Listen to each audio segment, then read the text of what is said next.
สวัสดีครับวันนี้ก็เข้ามานิดหน่อยพอนะครับเดี๋ยวเราคุยกันเรื่อยๆก่อนนะครับ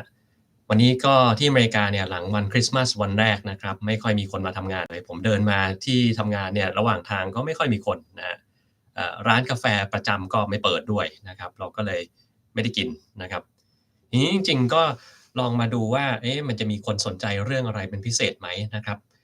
มีคุณลูกช้างก็เสนอมาว่าให้พูดเรื่องของ PM 2.5แล้วก็อาจจะถามเรื่องของผลกระทบต่อร่างกายถ้าเราจำเป็นจะต้องอยู่กับ PM 2.5มันต้องทำยังไงนะครับ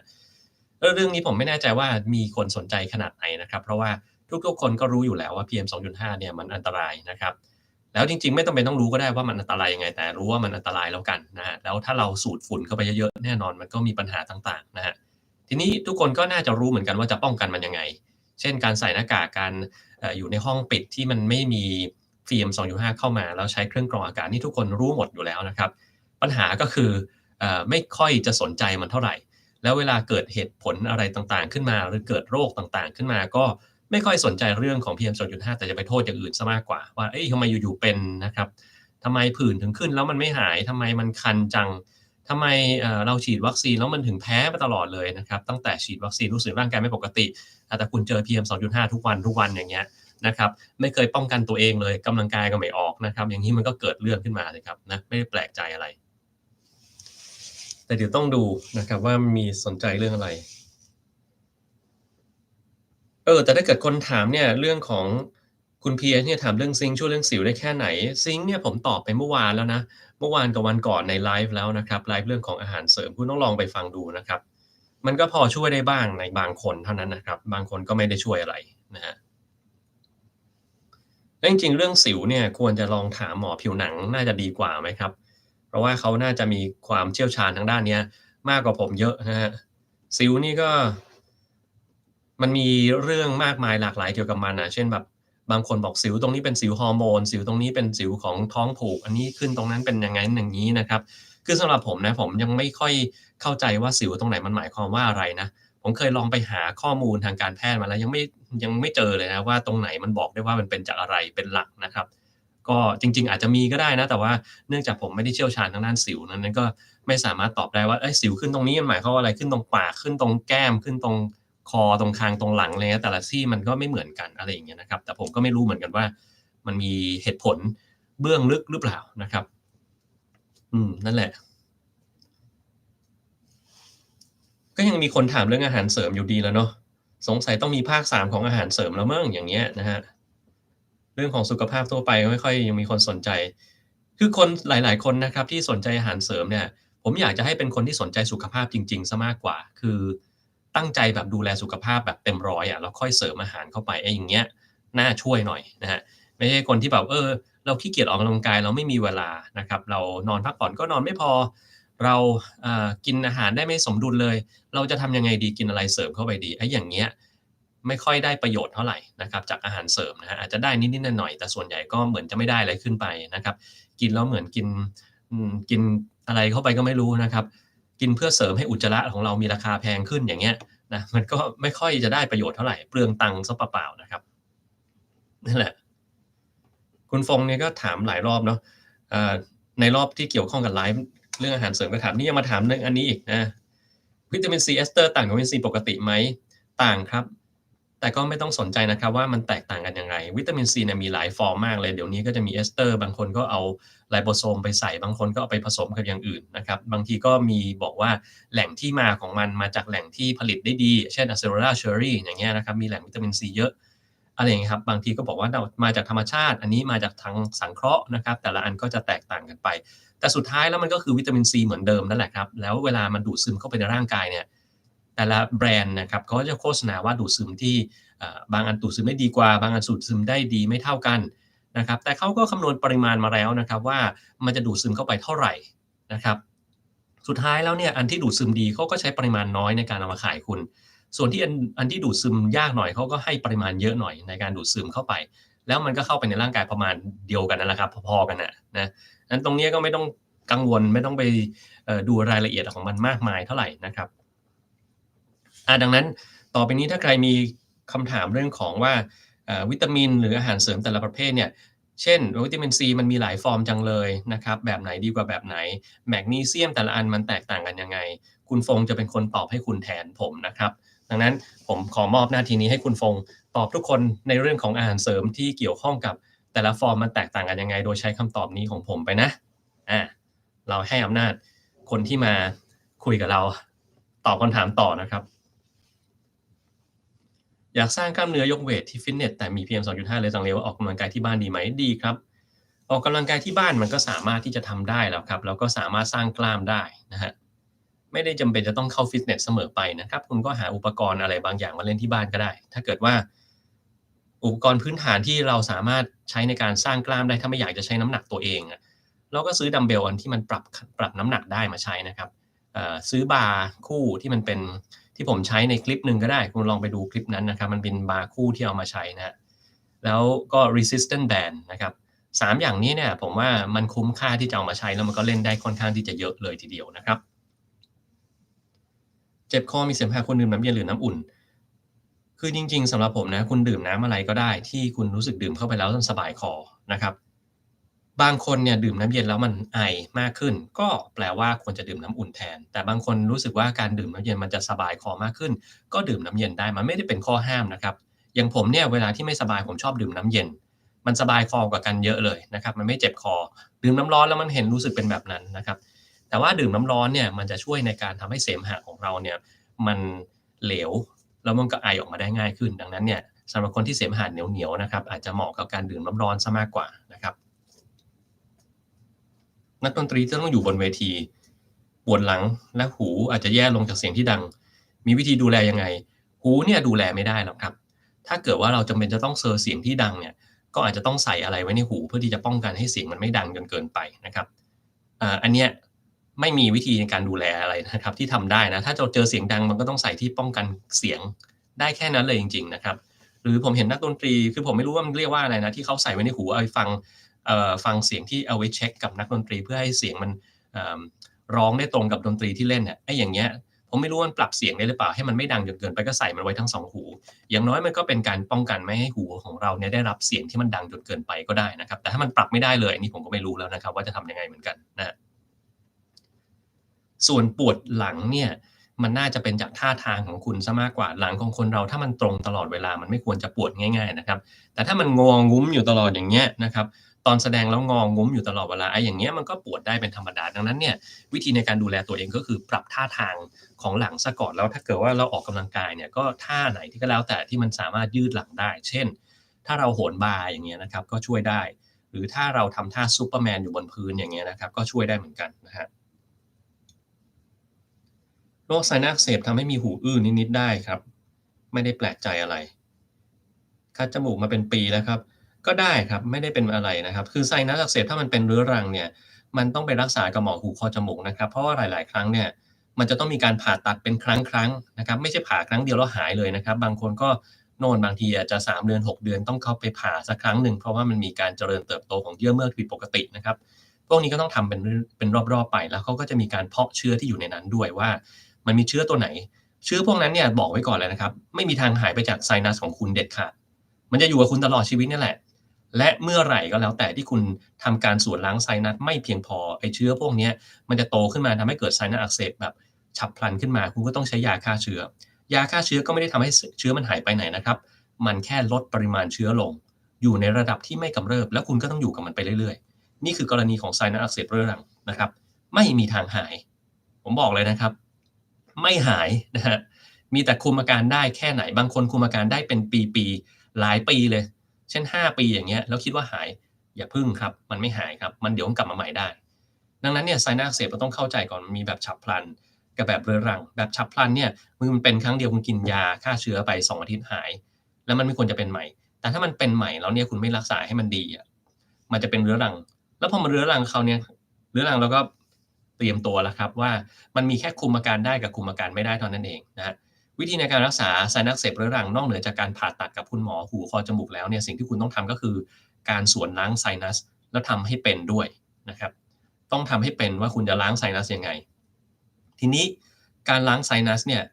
มันมีข้อที่คุณควรจะเข้าใจอยู่2ประการประการแรกบางคนมีอาการคัดจมูกเด่น กับบางคนมีอาการน้ำมูกไหลเด่นการล้างจะไม่เหมือนกัน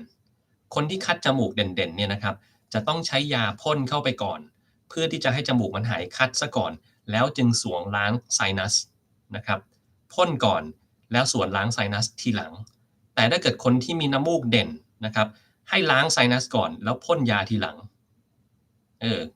ถ้าคุณทำตามนี้แล้วจะได้ประโยชน์มากนะครับแต่ถ้าคุณไม่แน่ใจคุณกลับไปถามหมอหูคอจมูกของคุณนะครับอย่าลืมนะครับคัดจมูกต้องพ่นยาก่อนแล้วค่อยล้างเพราะว่าถ้าคุณจมูกมันยังคัดเนี่ยมันแปลว่าช่องจมูกเรายังตันอยู่การสวนล้างไซนัสมันจะไม่ค่อยได้ผลนะครับคือน้ำมันเข้าไปได้แหละแต่มันออกมาไม่ค่อยหมดเพราะไม่เข้าหมดมันก็อยู่ในนั้นนะครับก็เกิดเป็นการอักเสบขึ้นมาได้อีกนะดังนั้นเรื่องนี้ก็สำคัญการล้างไซนัสก็ขึ้นอยู่กับว่าคุณใช้น้ำอะไรล้างส่วนใหญ่แล้วมักจะเป็นน้ำเกลือธรรมดาแต่ถ้าน้ำเกลือธรรมดาแล้วมันเอาไม่อยู่เช่นว่าทำเสร็จปุ๊บแล้วมันก็ยังมีการอักเสบเพิ่มขึ้นคุณก็ต้องเพิ่มความถี่ของการล้างไซนัสเช่นล้าง2ครั้งทั้งเช้าแล้วเย็นถ้าคุณออกไปข้างนอกเจอ PM 2.5เข้ามาคุณก็ต้องล้างอีกรอบหนึ่งถ้าคุณออกไปข้างนอก10ครั้งคุณต้องล้าง10ครั้งนะครับตราบใดก็ตามที่คุณยังมีโอกาสได้รับ PM 2.5เข้าไปคุณก็ต้องทำแบบนั้นนะครับ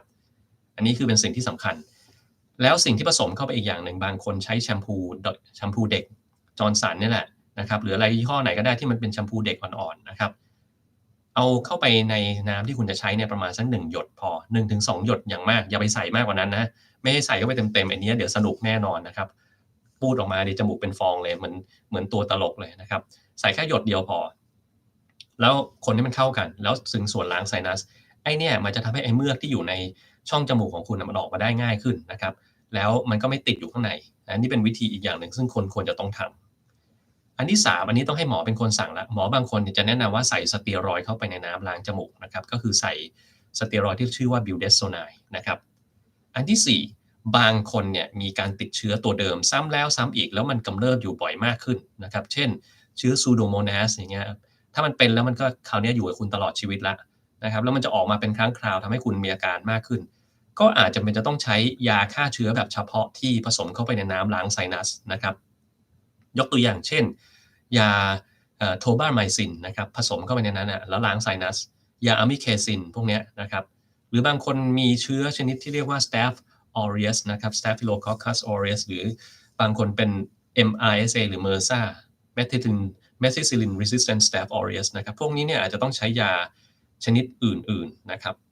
เป็นต้นนะอย่างไรก็ตามยาฆ่าเชื้อนี้ต้องไปถามคุณหมอนะครับเพราะว่ามันต้องให้หมอเป็นคนสั่งแล้วมันไม่ใช้ยาฆ่าเชื้อแบบกินมันต้องใช้ยาฆ่าเชื้อแบบละลายแล้วก็ผสมน้ำเข้าไปล้างไซนัสของคุณนะแต่ละตัวไม่เหมือนกันด้วยมีราคาที่แตกต่างกันไปแล้วไม่ได้ใช้ทุกวันนะครับบางทีเราจะให้ใช้แบบ2อาทิตย์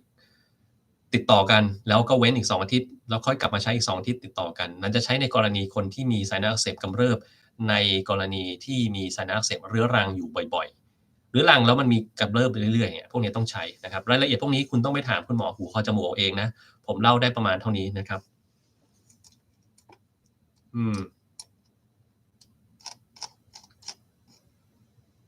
มะเร็งเต้านมสาเหตุเกิดจากอะไรอันนี้ตอบไม่ได้ครับต้องบอกว่ามะเร็งทุกชนิดเกิดจากสาเหตุ3ประการแรกคือพันธุกรรมซึ่งคุณแก้อะไรมันไม่ได้นะประการที่2ก็คือการใช้ชีวิตของคุณประการที่3คือสิ่งแวดล้อมมันจะเป็นอย่างเงี้ย3อย่างประกอบกันเสมอเลย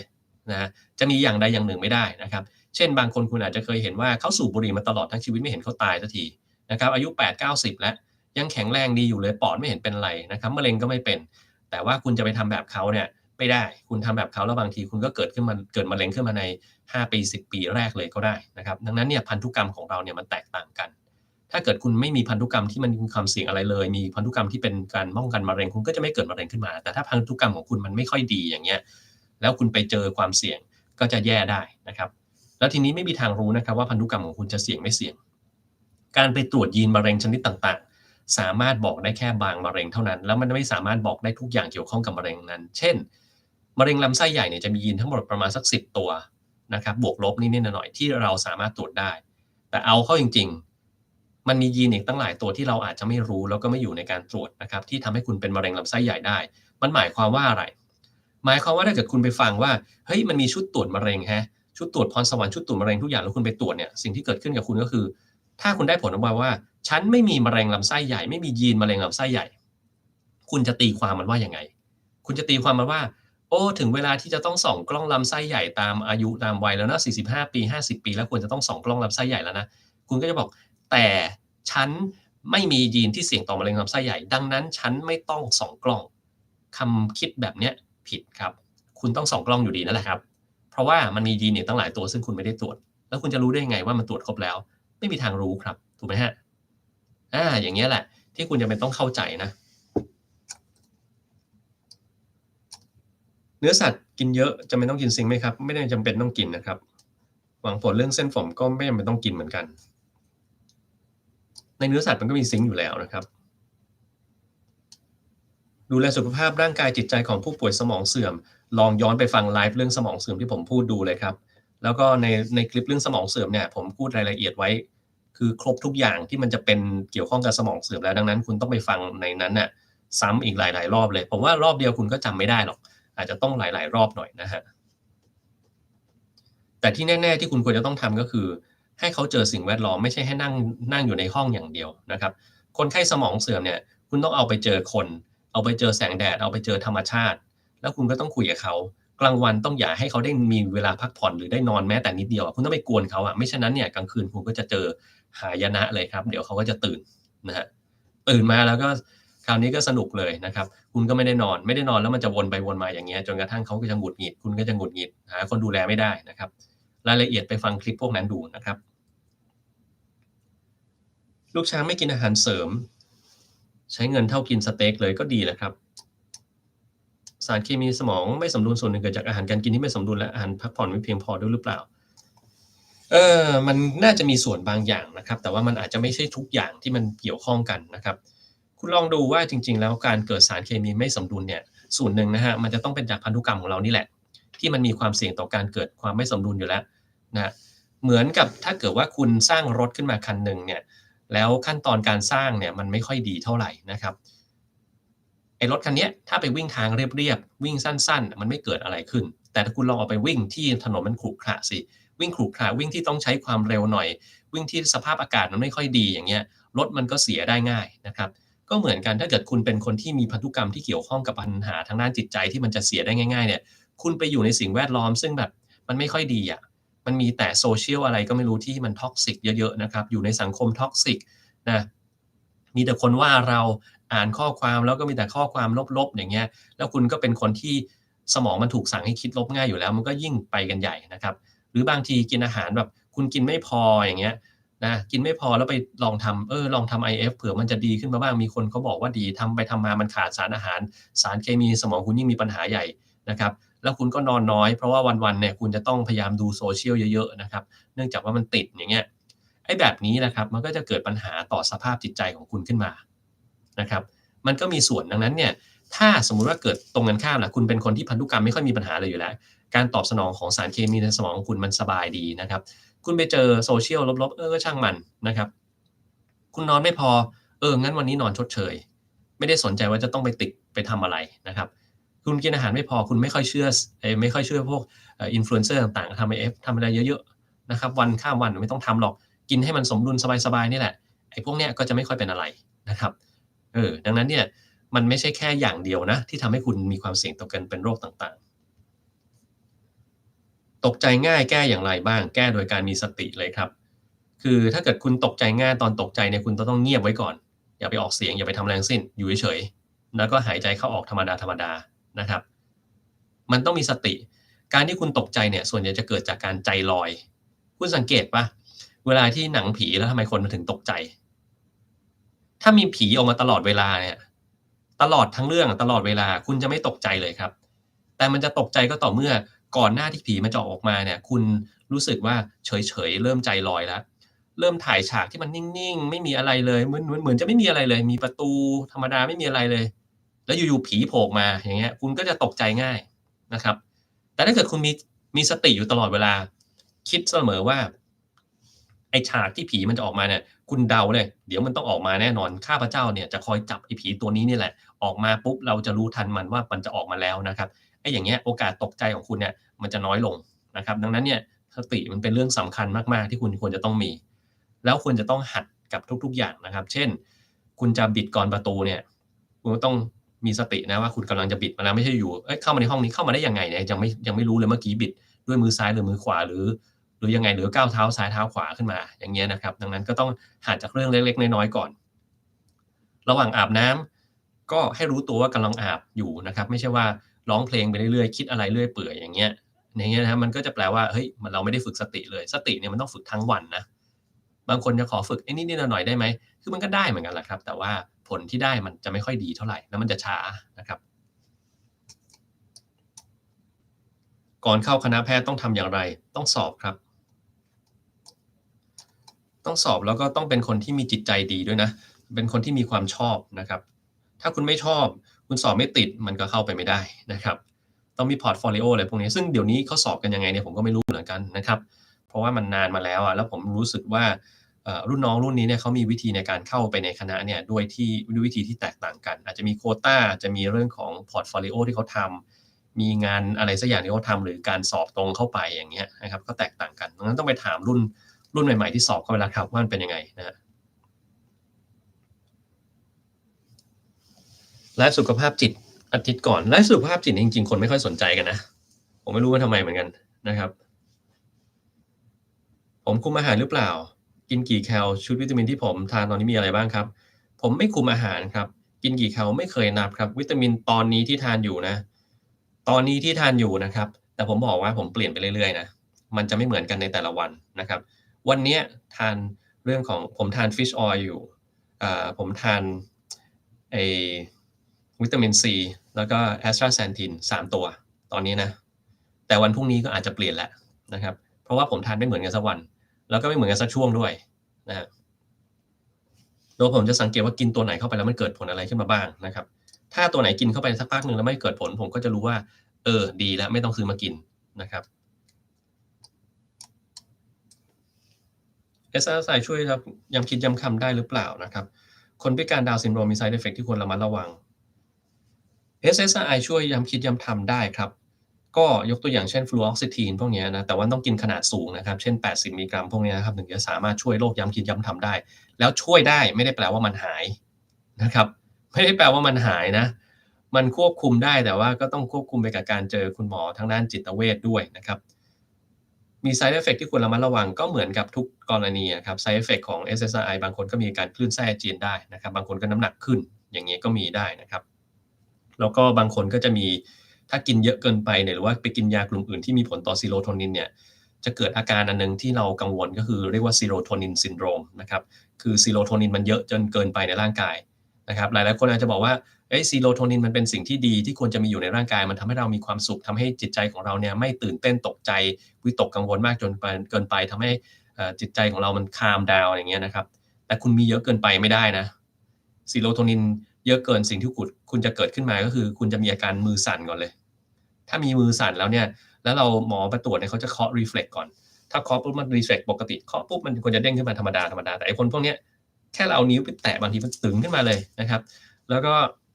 ตรวจที่ปลายเท้าเราดึงปลายเท้าอย่างเงี้ยนะครับปลายเท้าคนปกติเนี่ยพอเราดึงรอบเดียวมันควรจะไม่มีการกระตุกมันควรจะยังกระตุกรอบเดียวแต่คนพวกเนี้ยจะมีอันหนึ่งที่เรียกว่า Clonus ใช่ไหมครับถ้าตรงนี้เป็นปลายเท้าแล้วเราจับเท้าแล้วดันไปอย่างงี้แรงๆแรงๆเร็วๆนะเขาจะเป็นอย่างเงี้ยตึกๆๆๆถ้ามีอย่างงี้นะคุณต้องรีบหยุดยาเลยไม่อย่างนั้นตายได้นะครับนี่เป็นพวก Serotonin Syndrome แต่ถ้าเป็นหมอที่เขาดูแลด้านจิตเวชเนี่ยเป็นคนจ่ายคุณทำได้เลยครับไม่มีปัญหาอะไร ดาวน์ซินโดรมก็ไม่ได้มีปัญหาอะไรกับยาพวกนี้นะแต่ดาวน์ซินโดรมมันจะมีปัญหาอย่างอื่นที่เป็นเรื่องของการพัฒนาทางสมองอยู่แล้วที่จะทำให้มันมีปัญหาอะไรอย่างอื่นอะที่ไม่เกี่ยวข้องอะไรกับยาตัวนี้เลยอะถึงแม้ว่าคุณจะใช้ยาดาวน์ซินโดรมมันก็ไม่กลับมาเป็นปกตินะครับ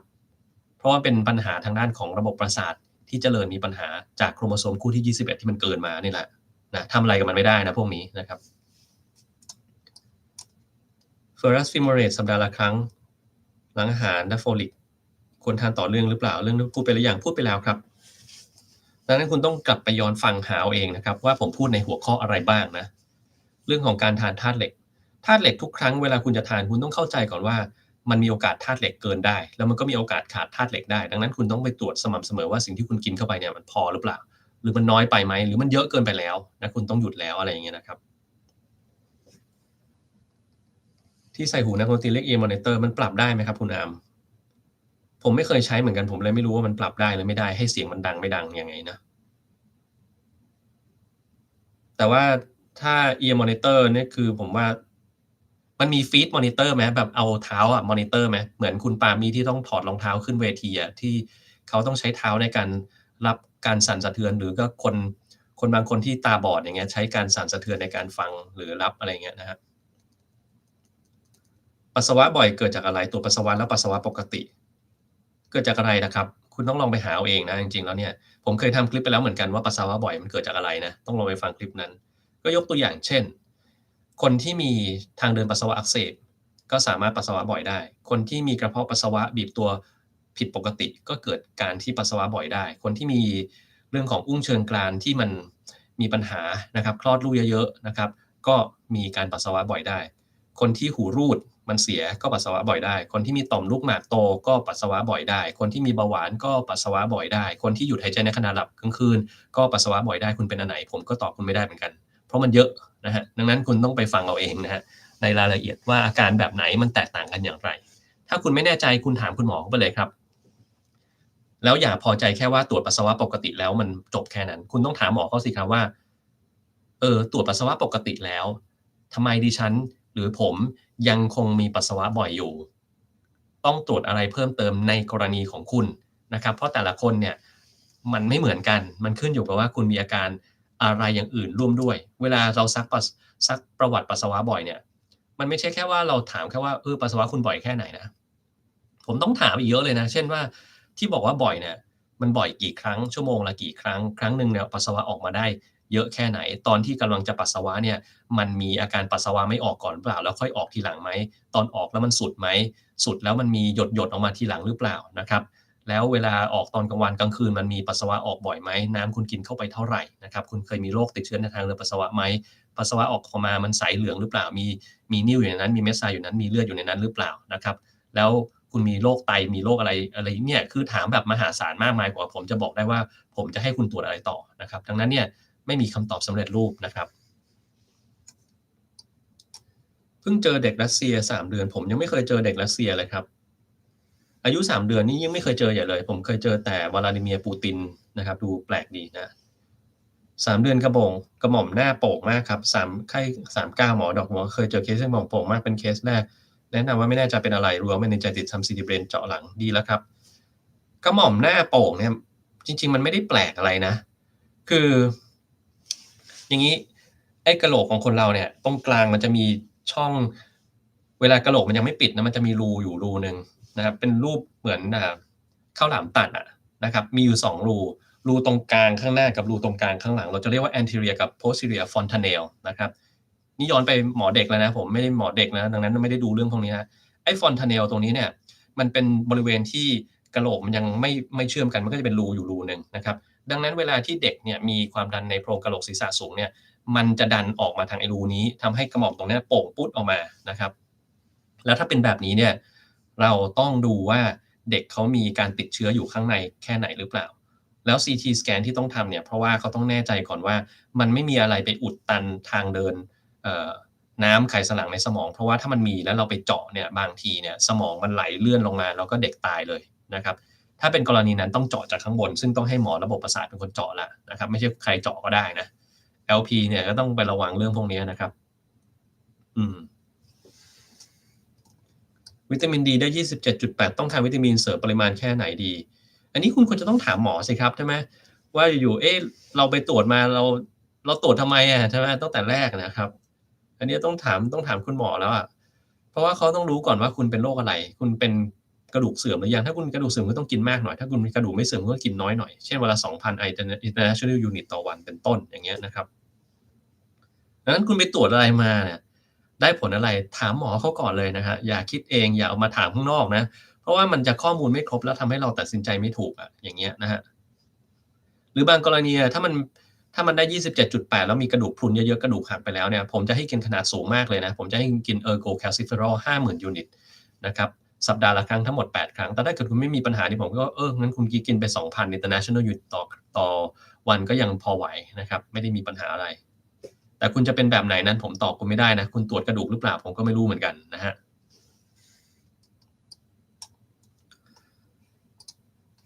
ดูแลรักษาหลังเป็นเส้นเลือดสมองแตกเข้ารักษาตัวด้วยวิธีสอดกดลวดเข้าไปตอนนี้กลับมาอยู่บ้านแล้วต้องคุมความดันให้ได้ 100% เต็มครับคนที่มีเส้นเลือดสมองแตกครั้งหนึ่งแล้วต้องคุมความดันให้ได้ยังไงก็ต้องคุมให้ได้จะต้องกินยาสม่ำเสมอคนไหนไม่กินยาผมก็อนุโมทนาคุณแล้วกันนะครับว่าขอให้คุณโชคดีนะว่าหวังว่าจะไม่แตกอีกรอบหนึ่งนะครับเพราะว่ามันแตกแล้วมันแตกอีกได้นะครับดังนั้นเนี่ยต้องคุมความดันให้มันปกติเลยอะปกติแน่ๆตลอดเวลาไม่ใช่บอกว่าเนี่ยทำไมตอนนี้ความดันสูงแล้วอีกวันหนึ่งความดันต่ำขอไม่กินยาได้ไหมอันนี้คือตอบว่าไม่ได้เลยนะครับเพราะว่าถ้าคุณไม่กินมันจะมีปัญหาตอนที่มันความดันสูงเพราะฉะนั้นข้อแรกคือต้องกินยาตามที่หมอเขาสั่งเสมอเลยนะครับที่เหลือออกกำลังกายต้องออกนะครับต่อให้เหนื่อยแค่ไหนยกข้างไหนไม่ได้ก็ต้องออกนะครับติดเตียงก็ต้องออกอยู่ดีวิธีในการออกกำลังกายคนไข้ติดเตียงเป็นยังไงนั้นคุณย้อนไปฟังไลฟ์เรื่องผมพูดเรื่องของคนไข้ติดเตียงต้องออกกำลังกายยังไงนะครับแล้วก็คนจริงๆผมเคยพูดไปแล้วนะว่าคนที่มีอัมพฤกษ์อัมพาตข้างใดข้างหนึ่งออกกำลังกายยังไงย้อนไปฟังคลิปเหล่านั้นนะครับและไม่ใช่แค่ร่างกายที่คุณต้องดูแลนะแต่จิตใจคุณก็ต้องดูแลด้วยการดูแลจิตใจในคนพวกเนี้ยคือคุณต้องพยายามให้กำลังใจเขาถ้าเขาพูดถึงเรื่องความเจ็บป่วยของเขาอยู่เรื่อยๆแล้วก็ไปติดอยู่กับมันคุณต้องคุยเรื่องอื่นละวันๆคุณต้องหันไปคุยเรื่องอื่นกับเขาเพื่อที่จะให้เขาเลิกสนใจในเรื่องความเจ็บป่วยของเขานะครับคนพวกเนี้ยจะมีความก้าวหน้าแล้วดีขึ้นได้แต่มันเห็นได้ยากในวันต่อวันเช่นวันนี้กับเมื่อวานเนี่ยจะไม่ค่อยแตกต่างกันนะครับแต่ถ้าเกิดคุณไปดูวันนี้กับเดือนหน้าถ้าเขาทำทุกวันเนี่ยคุณจะเห็นความแตกต่างชัดเจนปัญหาก็คือตัวเขาเองอะจะไม่ได้รู้สึกว่ามันแตกต่างไปจากเดิมแล้วก็จะท้อถอยได้ง่ายนะครับดังนั้นเนี่ยคุณอาจจะทำเป็นไดอารีจดไว้ในแต่ละวันก็ได้หรือถ่ายรูปถ่ายวิดีโอคลิปไว้แต่ละวันว่าคุณทำอะไรได้บ้างแล้วพอมันครบเดือนเนี่ยคุณไปเปิดให้เขาดูว่าถ้าเขาทำมาเต็มที่แบบเนี้ย เฮ้ยมันได้แล้วนะมันได้ผลแล้วนะคุณต้องทำแบบนี้ไว้นะครับจะได้เห็นความก้าวหน้าอย่างชัดเจนนะครับต้องทำแบบนี้แหละที่เหลือก็แน่นอนเจอสิ่งแวดล้อมการกินอาหารนอนหลับพักผ่อนอะไรพวกนี้ต้องทำให้สมดุลถ้ามีการหยุดหายใจในขณะหลับคนพวกนี้ผมแนะนำนะคุณต้องใช้ CPAP ละเพราะถ้าคุณไม่ใช้ล่ะเดี๋ยวมันจะเป็นอีกรอบหนึ่งนะระวังให้ดีด้วยนะครับถ้าไม่เคยตรวจคุณไปตรวจซะจะตรวจกับบริษัทผมหรือตรวจกับบริษัทไหนก็ได้คุณไปตรวจซะนะครับแล้วก็รักษาซะถ้ามันมีอาการนะฮะฝ้าในปอดส่วนมากเกิดที่อายุเท่าไหร่ล่ะครับไม่มีไม่มีอายุที่เป็นนะครับเพราะว่าฝ้าในปอดมันเกิดจากอะไรก็ได้เลยครับดังนั้นไม่สามารถตอบคำถามนี้ให้คุณได้นะครับเจ็บข้อมือจากการยกกระเป๋าเดินทางหนักก็อย่ายกสิครับนะลากเอาแล้วก็อย่าให้กระเป๋ามันหนักจนเกินไปผู้หญิงเนี่ยเวลาที่เราไปต่างประเทศอย่างเงี้ยหรือไปต่างเมืองเนี่ยไม่รู้จะเอาอะไรไปเยอะแยะนักหนากระเป๋าทั้งหลายใบหนักก็หนักนะครับคือให้ผู้ชายยกอีกต่างหากอ้าวเราก็แบบก็ดีเนาะไหนๆเราก็อยากจะเล่นกล้ามอยู่แล้วเราอยากออกกำลังกายเรายกหนักๆก็ดีแต่ถ้าเกิดเป็นผู้ชายที่เขาไม่อยากเล่นกล้ามแล้วเขาอยากจะยกให้คุณไหมครับก็คงจะไม่มีแล้วพอมันไม่มีปุ๊บเนี่ยคุณก็ต้องยกเองแล้วเป็นไงครับคุณตัวเล็กนิดเดียวข้อมือก็เจ็บได้ดังนั้นเนี่ยทำตัวเองชัดๆเลยอย่าเอาของไปเยอะครับเอาเท่าที่จำเป็นนะครับ ถ้าเกิดว่าคุณคิดว่าคุณจะเป็นแฟชั่นนิสต้าคือแบบเอาไปชุดไม่ซ้ำแต่ละวันเลยมีพร็อพถ่ายรูปนะครับมีเครื่องแต่งหน้าแบบเอาครบเซตทุกอย่างเครื่องเป่าผมก็ต้องเอาไดแบบไดสั้นของดีไปเอาไปทั้งกล่องเลยอย่างเงี้ยอันนั้นก็ไปฝึกกล้ามเนื้อแล้วกันนะครับให้มันแข็งแรงหน่อยนะครับจะได้ไม่เจ็บนะฮะผลข้างเคียงจากยาปรับการทำงานลำไส้ตับทำงานบกพร่องหายไปได้ไหมครับไม่หายครับ พวกเนี้ยถ้าเกิดว่าคุณกินยาแล้วยามันมีผลข้างเคียงแบบนั้นมันจะหายได้โดยคุณต้องหยุดยาเท่านั้นแต่ถ้ามันหยุดไม่ได้มันก็จะไม่หายนะครับรายละเอียดในการปรับยาพวกนี้คุณต้องถามคุณหมอที่รักษาคุณนะเพราะว่าถ้าเกิดคุณไม่ถามเนี่ยมันไม่ได้นะครับมันจะมีปัญหาได้เพราะเหตุใดการเป็นหวัดถึงทำให้ความดันและการเต้นหัวใจเพิ่มขึ้นกว่าปกติได้ครับมันต้องการ metabolism เพิ่มขึ้นไงครับเวลาที่คุณไม่สบายเนี่ยมันมีเชื้อโรคเข้ามาในร่างกายอย่างเช่นคุณอาร์มเนี่ยวันก่อนมีคนไอนิดเดียวแล้วก็ตอนเย็นเห็นเป็นเลยนี่ครับใช่ไหมฮะแล้วพอเป็นไปแล้วเนี่ยสิ่งที่เกิดขึ้นก็คือมันมีเชื้อโรคเข้ามาในร่างกายแล้วร่างกายต้องทำยังไงครับร่างกายก็ต้องเอาภูมิคุ้มกันเนี่ยไปต่อสู้กับมันภูมิคุ้มกันเนี่ยมันไม่ได้ออกไปฟรีๆนะครับมันก็ต้องใช้พลังงานนะฮะแล้วพลังงานมันมาจากไหนล่ะ พลังงานของแต่ละอย่างเนี่ยมันก็มาจากร่างกายของคุณนี่แหละพวกเลือดพวกอะไรอย่างเงี้ยอาหารที่คุณสะสมไว้ในร่างกายมันถูกดึงออกมาใช้หมดเพื่อสร้างเป็นพลังงานแล้วพอสิ่งต่างๆมันต้องการพลังงานในการขนส่งเซลล์ต่างๆที่จะไปสู้กับเชื้อโรคพวกนี้มันขนส่งไปทางไหนครับเลือดคุณนี่แหละครับนะ เลือดคุณพลังงานคุณมันส่งมาทางเลือดทั้งนั้นแหละดังนั้นการจะส่งเลือดไปสักที่หนึ่งมันต้องทำยังไงต้องเพิ่มความดันเลือดต้องเพิ่มการเต้นของหัวใจให้มันเร็วขึ้นดังนั้นเนี่ยคนที่ไม่สบายแล้วความดันขึ้นเนี่ยก็ไม่ได้แปลกอะไรนะครับหัวใจจะเต้นเร็วกว่าปกติก็ไม่ได้แปลกอะไรโดยเฉพาะถ้ามันมีไข้เนี่ยยิ่งเร็วกว่าไปใหญ่นะครับมันยิ่งหัวใจเต้นเร็วเข้าไปนะครับดังนั้นก็จะเป็นแบบนี้แหละที่มันมีขึ้นมาได้นะปัญหาก็คือต้องอย่าให้มันเร็วแล้วก็อย่าให้ความดันสูงเกินไปนะเช่นถ้าเกิดคุณไม่สบายแล้วความดันคุณ150อย่างเงี้ยนี่ไม่ปกตินะแปลว่าคุณมีความดันสูงเรียบร้อยแล้วต้องกินยาแล้วนะครับแต่ถ้าเกิดว่าความดันของคุณลงสูงขึ้นมา130เนี่ยช่างมันจากปกติ110กลับมาเป็น130ไม่เป็นไรนะครับแต่ถ้ามัน150 160นี่เป็นไรนะครับต้องรักษานะหรือหัวใจเต้นสัก100 120ในตอนที่มันไข้สูงๆแล้วพอไข้ลงไปแล้วมันต่ำกว่า100อันนี้ไม่เป็นไรแต่ถ้าเกิดว่าคุณไม่มีไข้แต่มันรู้สึกครั่นเนื้อครั่นตัวไม่สบายแล้วหัวใจคุณเต้น120ไอ้เนี้ยเป็นอะไรละนะโดยที่คุณไม่มีไข้นะหรือถ้าแบบ150ไอ้อย่างเงี้ยไม่เป็นอย่างงี้มันอยู่บ้านไม่ได้คุณต้องไปโรงพยาบาลแล้วนะครับดังนั้นต้องมีเหตุผลพวกนี้เหมือนกันหลังเวตเทรนนิงคุณพักกี่นาทีถึงอาบน้ำพักจนคุณรู้สึกสบายตัวครับผมว่าเป็นหมอนี่คือ is being a doctor independent? Maybe yes and no. It depends on whether practice as a group or you practice by yourself. So there is some degree of freedom, but it's not always. กระดูกหน้าอกบุ๋มลึกเข้าไปผิดปกติเมื่อมองเปรียบเทียบกับเพื่อนด้วยกันเลยสงสัยว่ามีอันตรายหรือเปล่ามีได้ครับขึ้นอยู่กับการบุ๋มเนี่ยมันบุ๋มลึกเข้าไปขนาดไหนถ้ามันบุ๋มลึกมากมันก็จะกดโดนหัวใจทำให้การทำงานของหัวใจมันมีความผิดปกติได้กดโดนหลอดลมก็หลอดลมมันตีบได้หายใจก็ลำบากได้ครับดังนั้นต้องไปให้หมอตรวจนะถ้าเกิดว่าคุณมีอาการแปลกประหลาดหรือถ้าเกิดคุณวิ่งไปแล้วมันเหนื่อยง่ายขึ้นอย่างเงี้ยเมื่อเทียบกับเพื่อนร่วมชั้นด้วยกันคุณเหนื่อยง่ายผอมกระหล่องอะไรอย่างเงี้ยจะต้องไปตรวจนะครับสายตาสั้น700หาเรื่องต้อกระจกแล้วมีเขียนว่าสายตาสั้น700เสี่ยงเป็นแล้วผมใส่แว่นสายตาแล้วคือการแก้ปัญหาสายตาแล้วเปล่าครับแก้อะไรไม่ได้ครับคือโรคสายตาสั้นมันคือความเสี่ยงต่อการเกิดต้อกระจกเนี่ยมันทำอะไรกับมันไม่ได้นะเออทำอะไรกับมันไม่ได้เลยนะดังนั้นตรงนี้ต้องไปปรึกษาคุณหมอตาแล้วก็ตรวจตาเป็นระยะนะครับจริงๆมันเสี่ยงต้อหินมากกว่านะอืมทำไมเครียดแล้วทำให้ผมขาวเป็นแล้วกินงาดำปริมาณเท่าไหร่ถึงช่วยแก้ไม่มีงาดำไม่ได้ช่วยแก้เรื่องผมขาวนะคุณไปฟังที่ไหนมาเนี่ยใช่ไหมถ้าไปฟังคนที่ออกเรื่องงาดำเรื่องเซซามีนว่ามันช่วยเรื่องนั้นเรื่องนี้นะอย่าเพิ่งไปเชื่อมันนะครับคือมันไม่ได้อันตรายคุณกินได้ถ้าคุณอยากจะกินนะครับแต่ว่ามันไม่มีการบอกว่ากินแล้วไอ้นั่นไอ้นี่ดีขึ้นอันนั้นหายอันนี้หายนะครับมันเป็นไปไม่ได้นะเอออันแล้วแต่คุณจะกินเท่าไหร่อันนี้ตามสบายเลยครับไม่มีการกำหนดแล้วก็ไม่มีคนวิจัยมาด้วยว่ามันควรจะต้องกินเข้าไปเท่าไหร่นะครับ เครียดแล้วผมขาวจริงๆป่วยก็ผมขาวเพราะคนพวกเนี้ยมันจะทำให้เซลล์สร้างเม็ดสีมันตายนะครับสายตาสั้นข้างเดียวควรจะแก้ยังไงลองถามหมอตาดูก่อนเลยครับใส่แว่นก็ได้นี่ครับนะฮะรู้สึกแย่กับตัวเองมากเพราะว่าเป็น binge eating คุณขอกำลังใจคำแนะนำของ binge eating เนี่ยควรจะต้องปรึกษาคุณหมอทางด้านจิตเวชนะครับเนี่ยควรจะขอเลยนะคุณรีบไปพบเลยนะครับ binge eating มันเป็นการที่เราควบคุมร่างกายตัวเองไม่ได้อะ มันมีความเหมือนกับคนที่คุมอารมณ์โกรธตัวเองไม่ได้โกรธแล้วต้องไปต่อยคนอะไรเงี้ยนะครับมันเป็นความรู้สึกเดียวกันเลยโกรธแล้วต้องต่อยคนไอ้นี่คือแบบช่วงเนี้ยมีความอยากจะกินก็ต้องกินเข้าไปเยอะๆเลยนะครับแล้วก็อาจจะไปล้วงคออ้วกหรือว่าบางคนก็มารู้สึกผิดเอาทีหลังว่าไม่น่ากินเลยนะครับถ้าไม่น่ากินไม่เป็นไรครับกินเข้าไปแล้วคุณไปเผามันออกกำลังกายด้วยนะครับกินเข้าไปเท่าไรเผาเท่านั้นคุณกินเข้าไป800แคลอรีคุณก็วิ่งไปสัก3ชั่วโมงนะครับมันก็จะได้800แคลอรีเพราะว่าผมมั่นใจเลยว่าการวิ่ง800แคลอรีของคนทั่วไปที่ไม่เคยวิ่งเนี่ยชั่วโมงเดียวไม่ได้นะครับถ้าผมเนี่ยโอเคชั่วโมงเดียวยังพอได้อยู่800แคลอรีแต่ผมต้องวิ่งเร็วนะถ้าคุณวิ่งเร็วได้ไม่เท่าผมเนี่ยก็แนะนำว่า3ชั่วโมงจะดีที่สุดนะครับแล้วมันเป็นวิธีที่ต้องใช้หมอทางด้านจิตเวชในการแก้ไขปัญหาร่วมไปกับการดูแลสุขภาพของคุณนะครับ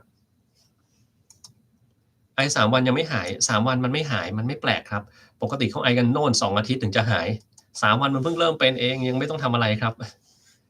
นะมันไม่ต้องทำอะไรคือถ้าเกิดคุณไม่สบายเป็นหวัดอะไรเงี้ยแล้ว3 วันแล้วไอไม่หายนะครับก็ไม่มีอะไรที่คุณต้องทำคุณจะกินยาแก้ไอคุณจะจิบน้ำอุ่นผสมน้ำผึ้งนะครับหรือคุณจะดื่มน้ำเข้าไปเยอะๆให้ชุ่มคอ แล้วก็อย่าคุยเยอะอย่าพูดเยอะนะครับอย่าไปเจอPM 2.5เยอะๆมันก็จะทุเลาลงได้นะครับแต่ถ้าถามว่า3วันยังไม่หายอันนี้ไม่แปลกใจครับมันไม่ควรจะหายอยู่แล้วนะครับปวดหลังทุกวันควรจะไปตรวจแล้วครับควรจะหาหมอกระดูกเรื้อท้องก็หาทั้งคู่นะครับปวดหลังก็ต้องหาหมอเรื่องหลังปวดท้องก็ต้องหาหมอเรื่องท้องเขาไม่ได้เป็นหมอที่ดูทีเดียว2โรคพร้อมกันได้นะครับดังนั้นเนี่ยควรจะต้องไปตรวจนะ หลังส่วนใหญ่มันจะเกิดจากท่าทาง ถ้าเกิดคุณหาหมอเรื่องกระดูกเนี่ยผมบอกได้เลยว่าเขาจะให้ยาแก้ปวดคุณแค่นั้นเลยส่วนคุณจะหายไม่หายแล้วกลับมาเป็นอีกไม่เป็นอีกมันขึ้นอยู่กับตัวคุณแล้วนะครับว่าคุณทำท่าทางได้ถูกต้องหรือเปล่านะฮะหลังเราไม่ค่อมหรือเปล่าเวลาที่เราออกกำลังกายเราออกกำลังกายหรือยังนะฮะลองทำท่าซูเปอร์แมนกับท่าที่เราเล่นกล้ามหลังหรือท่าโหนบาร์นะครับถ้าเป็นผู้หญิงโหนไม่ไหวก็ท่าซูเปอร์แมนที่ทำอยู่กับพื้นนั่นแหละครับที่จะช่วยทำให้คุณปวดหลังลดลงนะครับหรือจะไปโยคะก็ได้นะ ตรวจเจอซีสต์ในไตหมอไม่มีทางรักษารู้สึกแย่มากครับตอนนี้รู้สึกแย่แต่มันทำอะไรไม่ได้จริงๆครับคือถ้าเราเจอซีสต์จากกรรมพันธุ์แล้วมันทำอะไรไม่ได้เนี่ยเราก็ต้องยอมรับในสิ่งที่เราเป็นนะการที่คุณยอมรับได้เร็วเท่าไรเนี่ยคุณก็จะมีโอกาสที่จะดีขึ้นได้เท่านั้นถ้าเกิดคุณไปมีโรคประจำตัวอะไรสักอย่างอยู่อย่างหนึ่งแล้วคุณยอมรับกับมันไม่ได้นะครับแล้วคุณซึมเศร้ารู้สึกแย่รู้สึกท้อถอยนะครับโรคที่คุณเป็นอยู่เนี่ย มันจะเป็นหนักขึ้นกว่าเดิมหลายเท่าเลยทีเดียว ดังนั้นเนี่ยอะไรที่มันเป็นไปแล้วเนี่ยมันแก้อะไรไม่ได้นะครับพันธุกรรมเป็นสิ่งที่เรายังแก้ไม่ได้ในปัจจุบันนี้นะครับอันก็ต้องเข้าใจแล้วอย่าไปสนใจมัน เรามาดูกันดีกว่าว่าซิสในไตของคุณที่คุณเป็นเนี่ยนะครับมันต้องดูแลอย่างไรบ้างนะครับมันไม่มียารักษามันไม่ได้แปลว่าดูแลไม่ได้นะครับเหมือนกับตอนที่ผมพูดเรื่องวาระสุดท้ายของชีวิตเนี่ยคุณเป็นมะเร็งระยะสุดท้ายมันทำให้คุณหายไม่ได้ แต่มันมีวิธีในการรักษาบรรเทาอาการได้ยังไงมันก็มีอะไรที่เราทำได้ มันไม่ได้แปลว่าเราทำอะไรไม่ได้เลยนะครับแต่มันอาจจะไม่หายแค่นั้นเองนะครับนี่ก็กรณีเดียวกัน ถ้าเกิดมันไม่มียารักษามันหายคุณก็ต้องดูแลว่าซีสต์มันมีเยอะแค่ไหนล่ะมันมีอยู่แค่ซีสต์ก้อนเดียวอย่างนั้นคุณไม่ต้องทำอะไรครับมันปกติดีแต่ถ้าคุณมีซีสต์หลายๆก้อนก็อาจจะต้องไปตรวจติดตามดูว่ามันมีการติดเชื้อในซีสต์พวกนั้นบ่อยแค่ไหนนะครับมีโรคความดันโลหิตสูงอะไรขึ้นมาหรือยังมีแล้วก็รักษาไปตามเรื่องตามราวเพื่อที่จะให้มันไม่มีการกำเริบมากขึ้นเท่านั้นเองนะครับนะพวกนี้เราก็ต้องอย่าเพิ่งไปคิดอะไรกับมันเยอะนะครับเราต้องมาดูว่าต่อไปแล้วเราต้องทำยังไงกับมันมากกว่านะฮะและที่สำคัญคือจำชื่อโรคที่หมอบอกให้ได้ว่ามันคือโรคอะไรเพราะว่าถ้าเกิดคุณมาถามผมแล้วคุณบอกชื่อโรคคุณมาได้นะผมจะสามารถให้คำแนะนำคุณได้ลึกกว่านี้เยอะเลยนะครับถ้ามันเป็น ADPKD เนี่ยมันมียาพิเศษนะบอกไว้ก่อน บอกไว้ก่อนนะ ADPKD โรคนี้มียานะครับไม่ใช่แปลว่าไม่มียานะมันมียาแต่มันแพงหน่อยเท่านั้นเองนะฮะดังนั้นโรคคุณเป็น ADPKD หรือเปล่าผมไม่รู้หรือคุณเป็น medullary sponge kidney 2โรคนี้ก็ไม่เหมือนกันนะครับหรือคุณเป็น solitary kidney cyst ไอ้โรคพวกนี้ไม่เหมือนกันเลยนะครับมันคือ cyst ในไตเหมือนกันนั่นแหละแต่ว่ามันคนละโรคกันแล้ววิธีในการดูแลไม่เหมือนกันด้วยนะฮะ ถ้าเราเป็นพิษกินยาโพรพานาโลต้องกินนานเท่าไหร่กินจนกว่าคุณจะมีระดับไทรอยด์เป็นปกตินะครับไทรอยด์เป็นพิษจะไม่ได้กินโพรพานาโลตัวเดียวครับเขาต้องกินคู่กับยาตัวอื่นด้วยนะฮะยาตัวอื่นมันจะใช้เวลาในการปรับฮอร์โมนดังนั้นเมื่อคุณฮอร์โมนปกติคุณค่อยหยุดกินโพรพานาโลต้องถามหมอนะครับว่าหยุดได้เมื่อไหร่นะครับลิ้นหัวใจรั่วเล็กน้อยหมอให้กินยาครึ่งเม็ดถ้าไม่กินจะอันตรายไหมครับอันตรายครับ หมอเขาพูดอะไรเนี่ยคุณเชื่อเขาเถอะครับนะถ้าคุณไม่เชื่อเขาแล้วคุณกังวลสงสัยในตัวเขาถามเข้าไปให้เรียบร้อยก่อนจะออกมาจากห้องไม่ฉะนั้นคุณต้องไปหา second opinion หาหมออีกคนหนึ่งแล้วถามความเห็นนะครับว่าเฮ้ยอย่างเงี้ยถูกต้องหรือเปล่าถ้าหมอคนที่2เห็นไม่ตรงกับหมอคนแรกหาหมอคนที่3ครับคุย3หมอแล้วเอาข้อสรุปถ้ามันมี2คนที่เห็นเหมือนกันเนี่ยให้เชื่อ2คนนั้นดีกว่านะครับ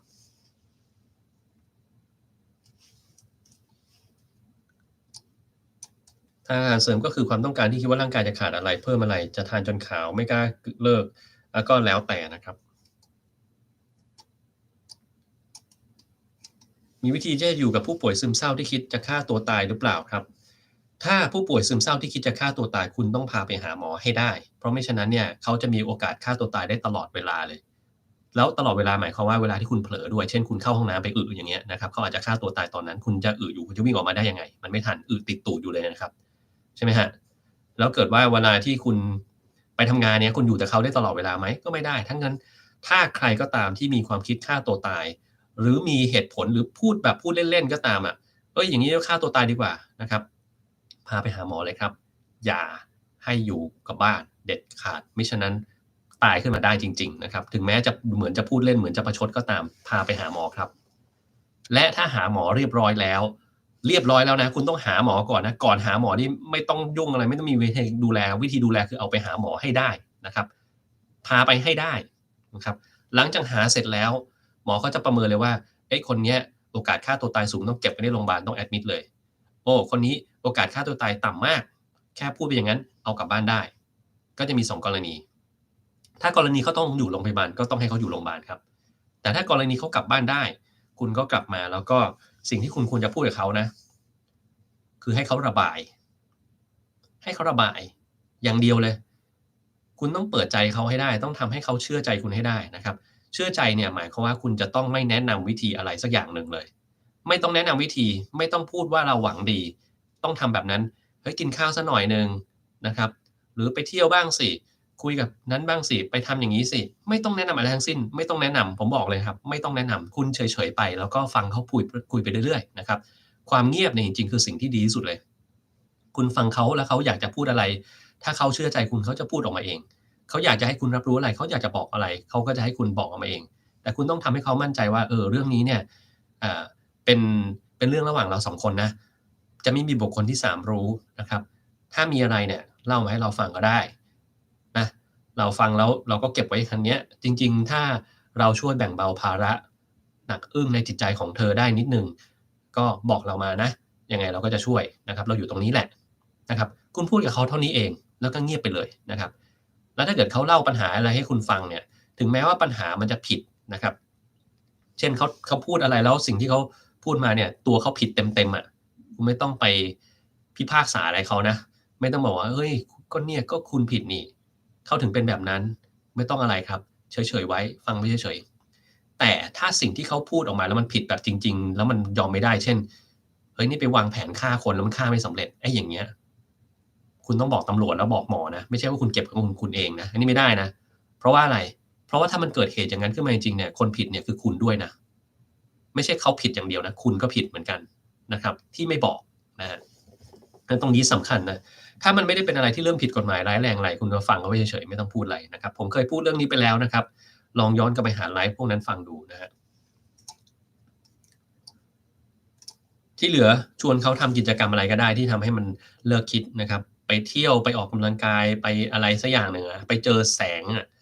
อยู่ในห้องมืดๆคนเดียวไม่ได้มันจะยิ่งคิดใหญ่เลยนะครับกินของหมดอายุไปแล้วทำให้เป็นมะเร็งลำไส้ไหมครับมันทำให้ตายได้ครับดังนั้นอย่ากินบ่อยแล้วกันนะครับแต่ทำอะไรไม่ได้ถ้าคุณกินเข้าไปแล้วมันก็กินเข้าไปแล้วครับนะส่วนใหญ่ไม่ค่อยมีปัญหาอะไรแต่มันจะมีปัญหาถ้าเกิดคุณกินประจำกินมันทุกวันอย่างเงี้ยนะครับ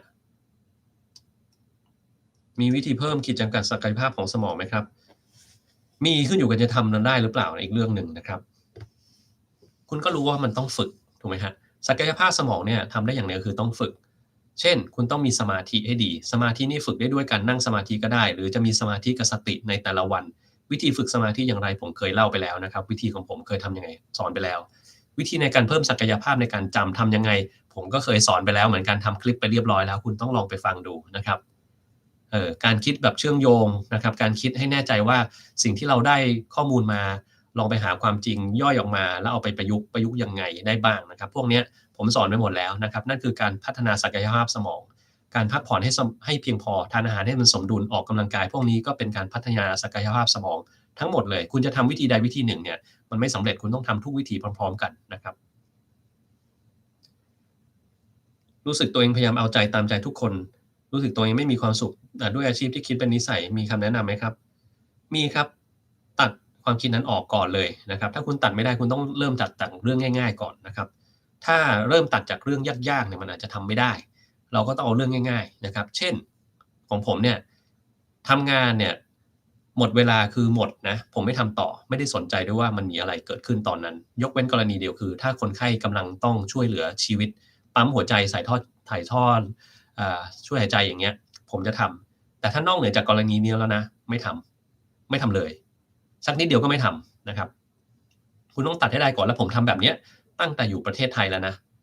คือเวรผมลง4 โมง4 โมงคือ4 โมงจบคือจบไม่มีการแบบ4 โมงคนนี้เขายังไม่ดีเลยจะอยู่ต่อไม่อยู่ต่อแล้วนะครับผมจะอยู่ต่อกรณีอย่างที่เมื่อกี้บอกไปกรณีเดียวเท่านั้นถ้ากรณีที่ไม่ใช่อันนี้นะไม่จบคือจบแล้วบอกเพื่อนที่มารับเวรเฮ้ยดูต่อนะครับไม่ใช่หน้าที่เราแล้วเรา4 โมงเราไปแล้วนะครับจบก็คือจบนะฮะอาจจะมีอารมณ์อร่วยบ้างแต่ว่านานๆทีหนึ่ง เช่นว่าถ้าเรากำลังคุยเรื่องสำคัญกับคนไข้และว่าญาติอยู่อะเราอยู่ระหว่างการคุยอะไอ้อย่างเงี้ยผมจะคุยต่อคุยให้มันจบแค่ไหนก็คือเท่านั้นนะครับแล้วจบแค่นี้ถ้าระหว่างนั้นมีใครมาฉุกเฉินอีกไม่สนใจแล้วครับคุณต้องให้เพื่อนผมเป็นคนดูถ้าระหว่างที่ผมกำลังคุยเช่นตอนนี้4:15กำลังคุยอยู่ตอนนั้นมีคนไข้หัวใจหยุดเต้นถ้าเพื่อนมันมารับเวรแล้วเพื่อนรับเวรตอน4 โมงครับเพื่อนต้องเป็นคนไปปั๊มไม่ใช่ผมเป็นคนไปปั๊มครับคนละคนกัน หรือถ้าผมกำลังไปปั๊มอยู่ช่วงนั้นผมแยกไปปั๊มเสร็จปุ๊บเพื่อนมาเฮ้ยมึงทำต่อแล้วบ๊ายบายแล้วเราไปครับจบเลยนะต้องตัดไอ้เรื่องพวกนี้ให้ได้ก่อนนะเรื่องเล็กๆน้อยๆเรื่องที่มันจริงจังอะตัดให้ได้ก่อนเพราะว่าถ้าคุณเอามาผูกติดกับตัวเองไว้ตลอดเวลาเนี่ยมันจะทำให้คุณมีความเครียดตลอดอย่างเงี้ยนะครับแล้วจะรู้สึกว่ามันไม่พอสักทีหนึ่งตอนแรกที่คุณทำใหม่ๆเนี่ยจะรู้สึกว่าไม่สบายใจแต่คุณต้องทำไปเรื่อยๆครับเดี๋ยวมันจะสบายใจได้เองแล้วมันจะปลดล็อกตัวเองคุณต้องลองดูนะครับ อืมในรายผู้ป่วยซึมเศร้าแพทย์จะเขียนในลงใบรับรองแพทย์ว่าอย่างไรก็น่าจะเขียนแพทย์จะเขียนตามความเป็นจริงนะถ้าผู้ป่วยเป็นโรคซึมเศร้าเขาจะเขียนว่าผู้ป่วยเป็นโรคซึมเศร้านะครับทำไมเวลาอกหักถึงเจ็บที่ใจหรือความรู้สึกกลางจริงๆอธิบายตามหลักวิทยาศาสตร์ได้อย่างไรมันไม่ได้เจ็บอะไรหรอกครับมันเป็นแค่ความรู้สึกเฉยๆในสมองของคุณนี่แหละนะครับอืมแต่บางคนถ้าเป็นมากๆมันจะเกิด broken heart syndrome หรือ Takotsubo cardiomyopathy ขึ้นมานะครับ ผมเคยพูดเรื่อง broken heart syndrome ไปแล้วนะเมื่อวันวาเลนไทน์เมื่อ2 ปีที่แล้วอะคุณต้องย้อนไปฟังดูนะครับแอสตราถูกแพงต่างกันยังไงไม่สามารถตอบได้ครับผมบอกแล้วไงครับจากไลฟ์ของการอาหารเสริมคุณถ้าจะทานอาหารเสริมมีหน้าที่ไปหาเอาเองว่ามันมีหน่วยงานอะไรรับรองปริมาณสารต่างๆในอาหารเสริมหรือเปล่ารับรองแล้วมันได้ปริมาณเท่าไหร่มีอะไรเจือปนไหมนั่นคือหน้าที่ของคุณนะครับถ้าคุณจะกินคุณต้องหาเอาเอง เพราะมันไม่มีหน่วยงานอะไรที่รับรองเรื่องนี้ให้คุณได้นะครับ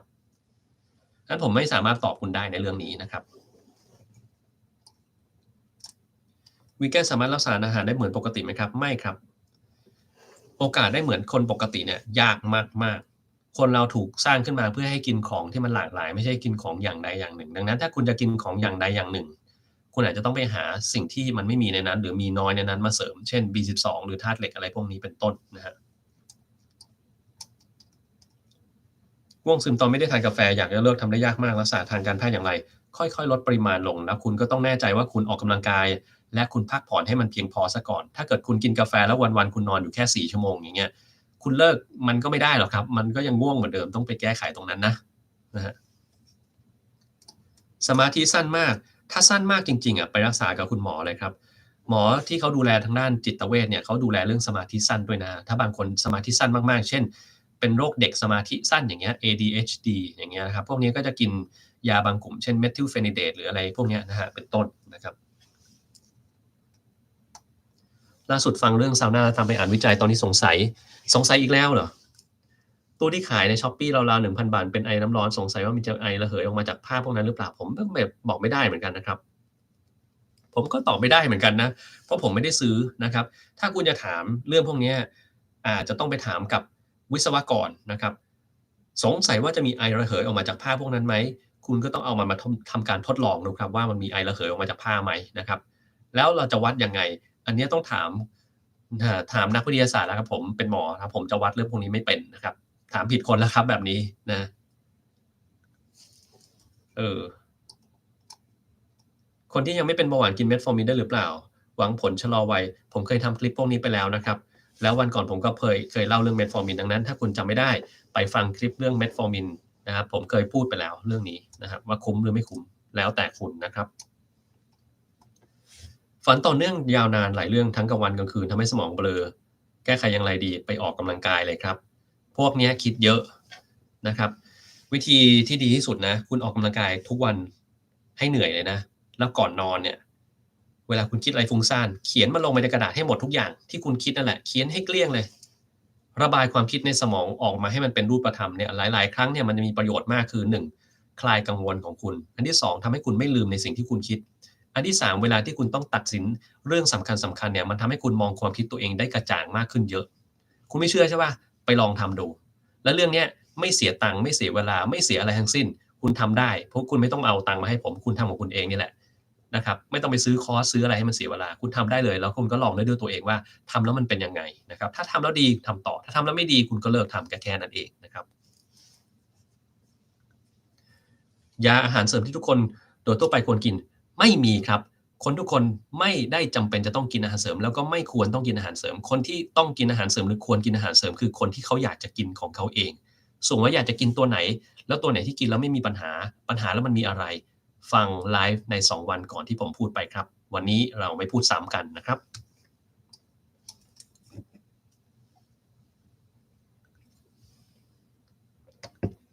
แม่จิตตกเพราะว่าน้องชายเป็นมะเร็งร้องไห้ซึมทุกครั้งที่พูดถึงน้องชายทำอย่างไรได้บ้าง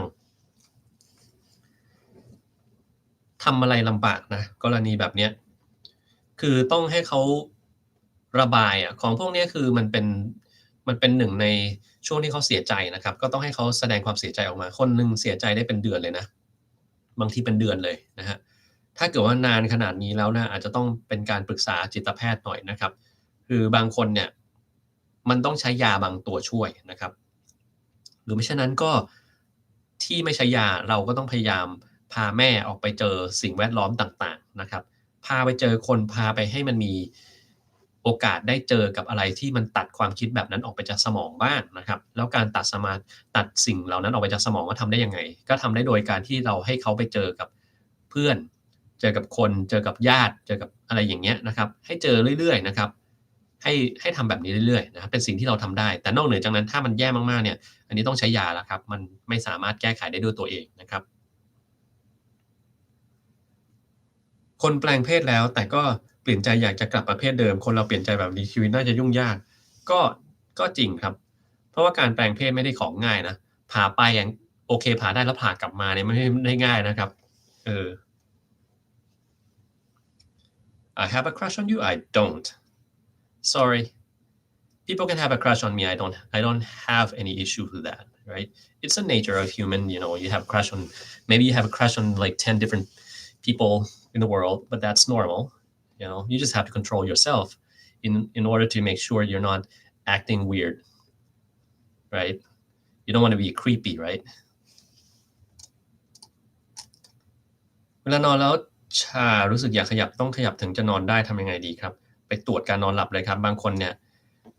ถ้าขารู้สึกอยากจะขยับนะมันจะเป็นโรคหนึ่งชื่อว่า restless leg syndrome นะครับผมเคยทำคลิปไปอีกแล้วนะครับโรคนี้มันเป็นยังไงนะถ้าเกิดคนเป็นคนที่สูบบุหรี่ดื่มเหล้าเนี่ยจะยิ่งเป็นใหญ่เลยต้องเลิกก่อนเลยอันดับแรกนะครับนอกเหนือจากนั้นบางคนที่มีอาการขาดธาตุเหล็กเป็นโรคไตพวกนี้ก็จะเป็นได้ง่ายขึ้น แต่ถ้าหาอะไรไม่เจอเลยเนี่ยคุณต้องไปตรวจการนอนหลับเพราะมันมียาบางตัวที่กินแล้วมันทำให้อาการดีขึ้นนะครับก็ลองไปดูแล้วกันยาพวกนี้หาซื้อทั่วไปไม่ได้นะต้องให้หมอเป็นคนสั่งจ่ายนะครับเพราะมันมีผลข้างเคียงบางอย่างนะโดนแสงจากมือถือควรใช้วันละกี่ชั่วโมงจริงๆไม่ควรใช้สักชั่วโมงเลยครับใช้นานต่อเนื่องได้นานที่สุดเท่าไหร่0 ชั่วโมงครับอ่านหนังสือนี่นานคล้ายกับการใช้มือถือไหมครับไม่คล้ายครับนานกี่ชั่วโมงไม่มีครับ ก็คุณต้องเข้าใจก่อนนะครับว่ามนุษย์เราเนี่ยเกิดมาตอนแรกก่อนที่จะมีเทคโนโลยีบนโลกเนี่ยมันเจอแสงแค่ตอนกลางวันแล้วตอนกลางคืนมันก็ไม่เจอแสงดังนั้นเนี่ยถ้าคุณจะใช้โทรศัพท์มือถือพวกนี้นะสิ่งที่คุณเจออย่างหนึ่งที่คุณจะต้องระวังก็คือเรื่องของแสงดังนั้นที่พระอาทิตย์ตกดินไปแล้วคุณไม่ควรเจอแสงอะไรอีกสักอย่างแล้วครับถ้าพูดกันตามตรงๆเลยนะคุณไม่ควรเจอแสงเพราะมันจะมีผลต่อการนอนหลับของคุณอันที่2ข้อเสียจากการอ่านมือถือก็คือเรื่องของโซเชียล คุณอาจจะได้รับข่าวสารหรือได้รับสิ่งที่มันเป็นสิ่งในแง่ลบหรือสิ่งอะไรก็แล้วแต่ที่ทำให้คุณคิดวนไปวนมาอยู่ในสมองถ้าเกิดคุณเป็นคนที่คิดอย่างนี้ง่ายคุณยิ่งต้องไม่ใช้แล้วก็ต้องรีบจำกัดปริมาณการดูโซเชียลการดูมือถือของคุณเข้าไปใหญ่อันที่3คือเรื่องของสายตาถ้าคุณสายตาไม่ดีอยู่แล้วเนี่ยจ้องไปนานๆตัวเล็กๆอย่างเงี้ยเรื่อยๆเรื่อยๆนะครับมันก็จะมีปัญหาเรื่องสายตาขึ้นมาได้ดังนั้นเนี่ยคนพวกนี้ทุกๆ20นาทีคุณต้องพักสายตาคุณ1ครั้งนะครับถ้าคุณเป็นคนที่ห่วงใยปัญหานี้จริงๆเนี่ยคุณต้องทำให้ได้แบบนี้ แต่ผมเชื่อเลยครับว่าไม่มีใครทำได้นะครับ อ่านหนังสือก็เหมือนกัน คุณอ่านไปหนังสือมันต่างจากมือถือยังไง ข้อแรกมันไม่มี social ครับ อันที่2มันไม่มีแสงออกมาที่ตาเรา ดังนั้นเราตัดประเด็นนี้ออกไปได้ แต่มันจะมีประเด็นหนึ่งก็คือคุณต้องเพ่งมันอยู่ตลอดเวลา ดังนั้นคุณต้องหันไปมองอะไรอย่างอื่นบ้าง หลับตาบ้างมองอะไรอย่างงี้บ้างนะครับ พักสายตานะครับดังนั้นจะไม่มีคำว่ากี่ชั่วโมงครับ มันมีคุณจะต้องเข้าใจเรื่องพวกนี้ทำไปอย่างถ้าการเพ่งเนี่ยทุกๆ20นาทีคุณต้องหยุดเพ่งแล้วแต่ถ้าเป็นอย่างอื่นนะครับเรื่องแสงเรื่องอะไรงี้เมื่อกี้ก็ตอบไปแล้วนะครับตามนั้นเลยอาหารอะไรบ้างที่ช่วยต้านมะเร็งนะครับอาหารกลุ่ม FMD นะครับผมเคยทำคลิปไปแล้วลองไปฟังพวกนั้นดูนะครับแต่ไม่มีชนิดอาหารที่กินเข้าไปแล้วมะเร็งมันโดนต้านนะครับไม่มีนะไม่ต้องไปฟังใครเลยนะกินตัวนี้เข้าไปต้านมะเร็งไอ้เนี่ยหลอกลวงชัดๆจริงๆเขาอาจจะไม่ได้ตั้งใจหลอกลวงได้ก็ได้นะครับแต่เขาไปตีความไม่ถูกต้องเห็นงานวิจัยชิ้นหนึ่งซึ่งแบบเฮ้ยเนี่ยโอ้โฮรางจืดแก้พิษนะครับเซซามีนลดมะเร็งนะครับมันยังเป็นงานวิจัยเบบี๋อยู่เลยเด็กๆอยู่เลยยังทำออกมาในหลอดทดลองยังไม่ทดลองกับคนจริงๆแล้วจะเอางานวิจัยอย่างเงี้ยมาบอกว่าดีได้ยังไงนะครับแต่คนพวกเนี้ยประหลาดมากความคิดเนี่ยประหลาดอย่างหนึ่งคุณรู้ไหมครับว่าทำไมคุณถึงประหลาดแล้วทำไมคุณถึงเป็นคนที่อายุติธรรมมี2มาตรฐานในคนคนเดียวกันคุณลองฟังอย่างงี้ดูเราฟังเรื่องของเซซามีนทดลองในสัตว์ทดลองในอ่าพวกหลอดทดลองคุณจะบอกว่าเฮ้ยมันต้านมะเร็งได้ดีเอามาใช้เสีย แต่ถ้าคุณไปฟังอีกแง่หนึ่งยาเนี่ยทดลองแล้วมันฆ่าเซลล์มะเร็งได้ในหลอดทดลองเขาเลยเอามาฉีดในคนคุณว่าไงเห็นความแตกต่างระหว่าง2อย่างนี้เปล่าหรืออย่างเรื่องที่ชัดที่สุดวัคซีนถ้าวัคซีนโควิดเนี่ยทดลองแค่ในหลอดทดลองว่ามันฆ่าโควิดได้นะแล้วจะมาฉีดในคนคุณว่าคนเขาจะยอมกันไหมนี่ขนาดมีงานวิจัยแบบสนับสนุนมหาศาลคนยังไม่ยอมเลยนะครับยังจะมีการต่อต้านอะไรเต็มไปหมดนะครับนี่แปลว่าคุณมีการส่องมาตรฐานอยู่ในสมองเรียบร้อยแล้วถูกไหมครับ อาหารมันยังไม่ทันทดลองอะไรเลยแล้วมาบอกว่าใช้รักษามะเร็งได้คุณรีบไปหามากินแต่ว่ายาหรืออะไรพวกเนี้ยนะครับถ้ามันเป็นแบบนั้นคุณจะบอกว่าอย่าไปใช้ไม่ได้ครับคุณต้องเอามาตรฐานเดียวกันมาใช้สิครับนะมันถึงจะดีนะไม่งั้นมันจะมีปัญหาอย่างเงี้ยแหละครับโดนเขาหลอกไปเรื่อยๆนะน่าน่าเสียดายน่าเสียดาย squat โดยหลังชิดกำแพงนั่งลง90องศาค้าง60วินาทีมีการเจ็บสะบ้าเข่าด้านหน้าจากทำเสร็จพักเป็นเพราะว่าเกร็งมากจนเกินไปครับคุณไปทำท่าอื่นจะดีกว่าครับแบบนี้นะอย่างนั้นให้ทำท่า quadriceps extension เยอะๆนะครับถึงจะช่วยจบมปลายเข้าคณะแพทย์ได้เลยไหมครับถ้าสอบแล้วก็น่าจะเข้าได้ครับถ้าสอบผ่านเนาะออกแรงได้เยอะยกของได้หนักแต่เวลาหมดแรงแล้วจะหมดเลยพักแล้วแรงก็ยังไม่กลับมาต้องนอนถึงจะกลับมาก็ดีแล้วครับ คือแรงที่กลับมาต่อคุณก็จะต้องกินให้มันเพียงพอด้วยนะถ้ากินไม่เพียงพอพวกนี้ก็จะไม่มีแรงได้อืมมีวิธีนั่งให้หลังตรงไหมครับต้องใช้สติของคุณนี่แหละครับนั่งแล้วหลังตรงตลอดเวลานะส่วนล้างลำไส้ท้องไม่ผูกมีประโยชน์ไหมครับไม่มีครับเพื่อนหัวใจล้มเหลวมีน้ำท่วมปอดเบาหวานความดันสูงร่วมด้วยใส่บอลลูน2เส้นตอนนี้กลับมาบ้านแล้วกลายเป็นความดันต่ำเวียนหัวอยากทราบว่าคุมอาหารอย่างไรให้ความดันสูงขึ้นออกกำลังกายเลยครับ ต้องออกกำลังกายแน่นอนอยู่แล้วพวกนี้นะฮะก็ออกกำลังกายเหมือนคนทั่วไปเลยนะครับตอนแรกก็เริ่มจากการออกกำลังกายแบบห้อยขาลงมากับพื้นบ่อยๆก่อนนะครับนั่งให้ได้เดินนะครับแล้วก็ออกกำลังกายกล้ามเนื้อด้วยการเล่นเวตชนิดต่างๆพวกนี้ต้องทำเหมือนกับคนธรรมดาเลยแต่ว่ามันจะยากกว่าคนธรรมดาแล้วเพราะว่าร่างกายของเราเริ่มจากการที่มันไม่ปกติก่อนนะครับออกกำลังกายในคนที่เป็นโรคหัวใจทำยังไงผมเคยทำคลิปไปแล้วครับกลับไปฟังดูนะฮะ เพื่อนแม่ขับรถติดไฟแดงอยู่ๆก็จำทางกลับบ้านไม่ได้พอไฟเขียวจำทางกับวิธีขับรถไม่ได้นะครับเอ่อความจำหายฉับพลันนี้คือสมองเสื่อมผู้สูงอายุหรือสมองทางอื่นไม่ได้ครับอันเนี้ยมันเป็นโรคเส้นเลือดสมองตีบฉับพลันนะครับเรียกว่า transient global amnesia หรือ TGA นะครับน่ากลัวนะพวกนี้ต้องอย่างน้อยต้องกินแอสไพรินแล้วอาจจะต้องทั้งแอสไพรินทั้งสเตตินด้วยซ้ำไปทั้งคู่อะเพราะไม่ฉะนั้นเนี่ยมันจะเกิดขึ้นมาใหม่นี่คืออาการเตือนนะ เตือนเป็นไงครับเตือนครั้งหนึ่งแล้วยังไม่ทำตามเดี๋ยวมันมีครั้งที่2อาจจะแย่กว่านั้นเหมือนนักฟุตบอลน่ะครั้งแรกคุณเตือนนะโดนใบเหลืองถ้าคุณยังดันทำอีกนะคุณได้ใบแดงคุณออกไปเลยนะครับนี่เหมือนกันเตือนครั้งแรกแค่ความจำเสื่อมหายไปชั่วคราวเตื ตือนครั้งที่2อาจจะเส้นเลือดแตกในสมองตายไปเลยก็ได้นะครับถ้าเกิดตอนไหนก็ได้นะมันไม่มาบอกคุณอีกรอบหนึ่งนะบอกว่าเตือนแล้วนะคุณไม่ไปหาหมอเองนะครับนี่แหละครับที่น่ากลัวควรจะต้องรีบไปหาหมอนะครับไซโลไซบินให้โทษกับคุณอะไรกับร่างกายถ้าคุณใช้ไม่ถูกต้องเนี่ยคุณจะมีปัญหาเรื่องด้านสมองประสาทหลอนแล้วก็จะเกิดปัญหาต่างๆขึ้นมามากมายเยอะแยะไปหมดนะครับในระหว่างหลอนเนี่ยคุณก็เกิดอะไรขึ้นได้นะได้หมดทุกอย่างนะเช่นคุณฆ่าคนอื่นเขาคุณรู้สึกมีคนมาทำร้ายคุณรู้สึกจิตมันไม่ปกตินะครับพวกนี้ได้หมดเลยนะครับหรือคุณจะในระหว่างหลอนแล้วโดนคนอื่นเขาหลอกเช่นคุณไปหา therapist healer พวกนี้ใช้ไซโลไซบินอย่างเงี้ยนะครับแล้วคุณให้เขาทำการย้อนระลึกชาติให้คุณทำไซโลไซบินให้คุณแล้วถ้าเกิดคุณได้คนที่เขาประหลาดหน่อยนะเขาจะแบบล้วงความลับคุณได้สบายเลยล้วงความลับเปลี่ยนความคิดของคุณนะครับเปลี่ยนคนนึงเป็นอีกคนนึงเปลี่ยนให้มันเป็นจิตใต้สำนึกคุณแล้วคุณก็คิดเชื่ออย่างนั้นแล้วทำตามเพราะว่าคุณกำลังหลอนอยู่นะครับกลไกการป้องกันของคุณเนี่ยมันหายไปแล้วนะครับงั้นคุณต้องระวังเรื่องพวกนี้ให้ดีๆนะนี่ผมยังคิดเลยมันจะมีแก๊งพวกแปลกๆเนี่ยเหมือนสมัยก่อนแก๊งล้างสมองอะล้างสมองดีๆไม่ใช่ไหมก็ให้มันกินไอ้นี่เข้าไปเลยดีคราวนี้ไอ้สติสัมปชัญญะของมันหายไปแล้วจะไม่มีกลไกการป้องกันตัวเองเราจะใส่มันลงไปในสมองทำได้ทั้งนั้นเลยนะครับง่ายๆนะครับดังนั้นเนี่ยคุณต้องระวังแต่ถ้าเกิดว่าคุณใช้มันได้ถูกต้องแล้วคนที่ทำการรักษาให้คุณเนี่ยเป็นคนที่ทำการรักษาเป็นไม่ใช่คุณเอาไปใช้เองที่บ้านนะถ้าคุณไปใช้เองที่บ้านเนี่ยไอ้เงี้ยเสียดายเสียดายสมองคุณเลยคุณจะมีแต่ปัญหาแต่ถ้าเกิดคุณเจอคนที่เขาทำเป็นแล้วทำดีจริงๆนะเขาจะสามารถทำให้คุณสามารถย้อนระลึกลงไปถึงในช่วงดำมืดของชีวิตที่คุณปกปิดมาตลอดเวลาเพื่อที่จะดึงมันออกมาแก้ไขให้ได้เพราะว่าการแก้ไขปัญหาอะไรสักอย่างหนึ่งมันจะไปต้องไปแก้ที่ต้นตอและปมของอดีตที่คุณมีนะครับถ้าคุณเอาปมมันออกมาได้แก้มันออกมาได้คุณก็จะหายนะครับแต่ถ้าคุณไม่เคยเอาปมออกมาเลยเช่นคุณแบบไม่อยากพูดถึงเรื่องนี้จิตใจมันป้องกันไม่ให้คิดถึงเรื่องนี้หรือบางทีลืมเรื่องนั้นไปเลยทั้งๆที่มันอยู่ลึกๆในจิตใจของเรา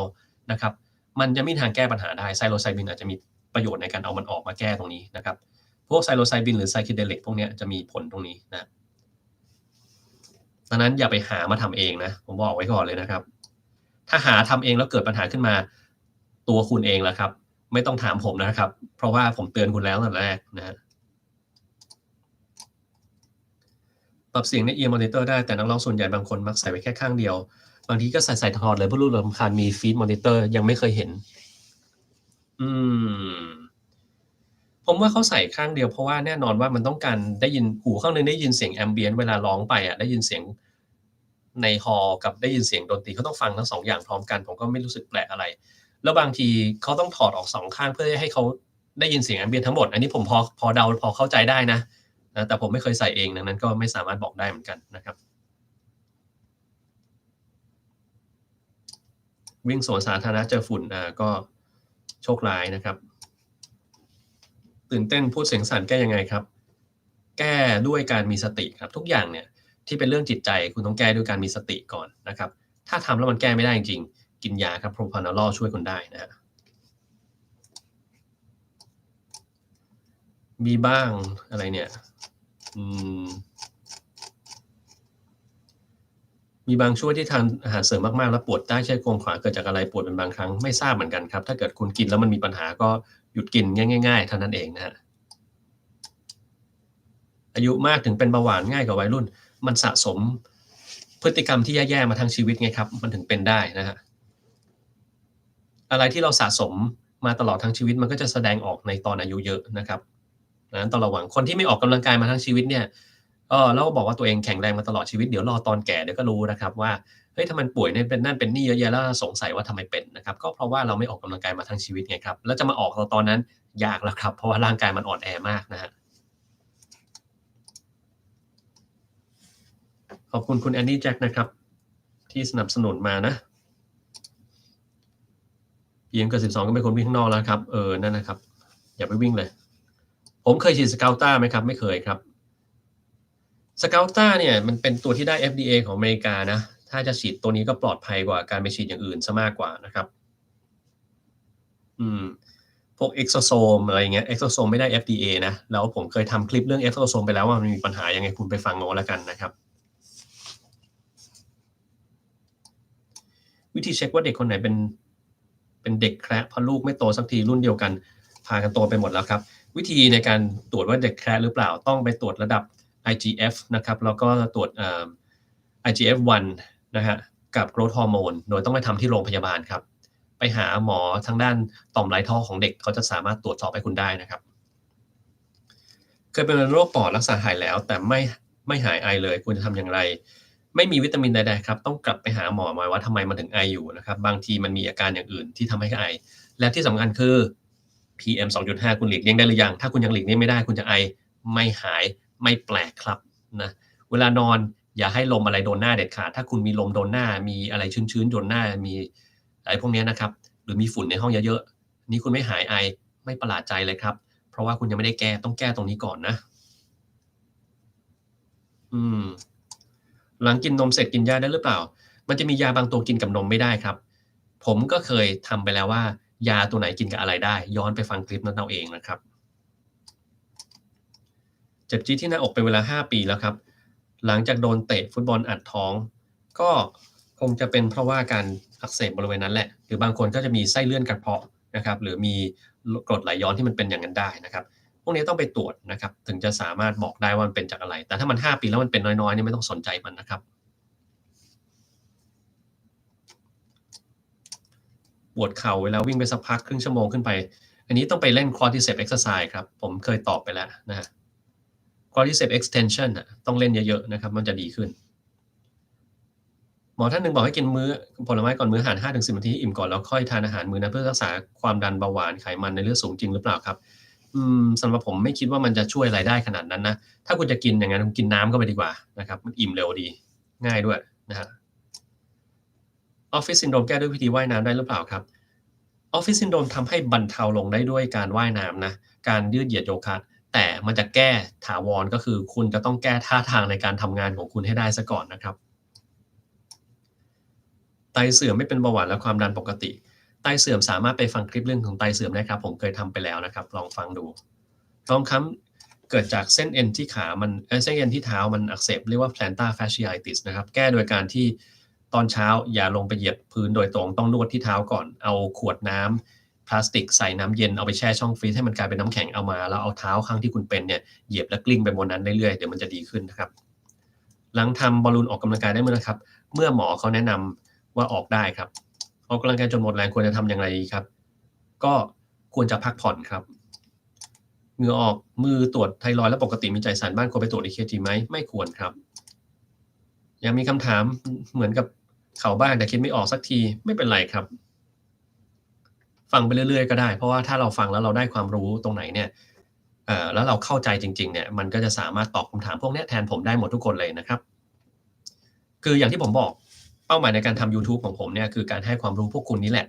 แล้วพอได้ไปแล้วเนี่ยเอาไปประยุกต์ในการตอบคนอื่นเขาหรือเอาไปประยุกต์ในการตอบคำถามของตัวเองที่สร้างขึ้นมานะครับคำถามมันอาจจะไม่ต้องตรงเป๊ะก็ได้นะแต่ถ้าเกิดคุณมีความรู้เนี่ยมันก็สามารถประยุกต์ในการตอบได้เหมือนกับคุณไปทำข้อสอบอะนะครับข้อสอบมันไม่เหมือนกับที่คุณเรียนมาก็ได้แต่ถ้าเกิดคุณเรียนมาแล้วเข้าใจพื้นฐานคุณก็สามารถตอบคำถามพวกนั้นได้เหมือนกันนะครับ ตะโกนใช้เสียงไปวันหนึ่งผ่านมาจะครบ1สัปดาห์เจ็บคอไม่หายควรพบหมอไหมครับควรครับแล้วก็ควรจะไม่เจอ PM 2.5ด้วยครับเพราะมันจะยิ่งเป็นนะฮะกินอาหารก่อนนอนมีผลเสียไหมครับมีได้ครับเล็บมือเป็นจุดขาวๆนิ้วหนึ่งกับอีกนันเป็นน้ำตาลอันนี้ต้องไปตรวจครับตาเหลควรผ่าตัดรู้สึกเมื่อยตาด้วยควรไปปรึกษาหมอตาก่อนนะครับผลกระทบทางจิตใจจากกัญชาและบุหรี่เนื่องจากเห็นวัยรุ่นใช้เป็นจำนวนมากถูกกฎหมายอย่างน่าเป็นห่วง ผมว่าคุณน่าจะเดาได้แล้วนะกัญชาเนี่ยมันมีผลต่อสภาพจิตใจเยอะแยะไปหมดเลยทุกอย่างเลยอะที่คุณคิดว่ามันไม่ดีอะกัญชาทั้งนั้นแหละนะครับบุหรี่เนี่ยทำให้ติดนะครับแล้วก็นำไปสู่การเสพติดสารเสพติดชนิดอื่นนะครับเพราะว่าคนมันได้บุหรี่มันก็ต้องได้คืบก็ต้องเอาศอกแล้วมันก็ต้องไปทำอย่างอื่นนะครับสภาพจิตใจไม่ปกติเป็นยังไงเช่นคุณคุมอารมณ์ตัวเองไม่ได้นะครับคุณไม่มีสมาธิเวลาคุณหลอนกัญชานะครับมันก็จะช้าๆเฉยๆคุณคิดอะไรไม่ออกหรอกครับนะก็จะมีพวกนี้เยอะการนอนหลับก็จะมีปัญหาได้นะครับผ่าตัดตาโปนน่ากลัวไหมครับต้องไปถามหมอตาที่เขาผ่าครับว่าน่ากลัวหรือเปล่านะครับแต่ถ้าเกิดเขาแนะนำว่าควรจะต้องผ่าก็ผ่านะครับถ้าเราเข้าใจในเรื่องผลข้างเคียงเราก็ถามจากเขาเลยถ้าเรางงอะไรก็ถามนะครับ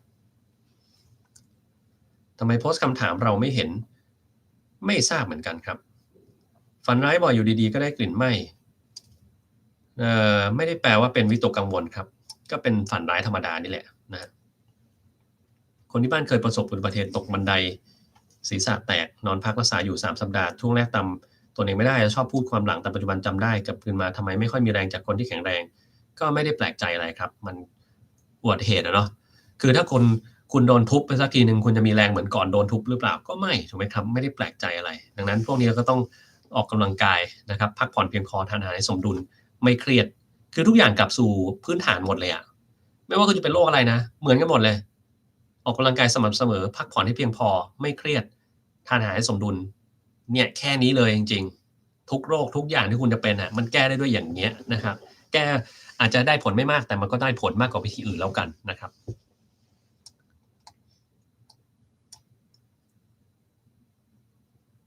เรียนหมออยู่ตอนนี้อยากสอบถามว่าเป็นอาจารย์ที่อเมริกาได้ยังไงผมเคยทำคลิปไปแล้วครับว่าผมมาเป็นอาจารย์ที่อเมริกาได้ยังไงนะลองไปฟังคลิปพวกนั้นดูแล้วก็ในไลฟ์ผมเคยมีไลฟ์เรื่องหนึ่งว่าผมมาเป็นอาจารย์ที่นี่ได้ยังไงถ้าอยากมาเป็นก็สอบมาที่อเมริกาครับถ้าสอบมาได้ที่อเมริกาแล้วคุณเรียนจนจบแล้วเนี่ยก็สมัครงานไปตามมหาวิทยาลัยต่างๆก็จะสามารถเป็นอาจารย์ได้ครับ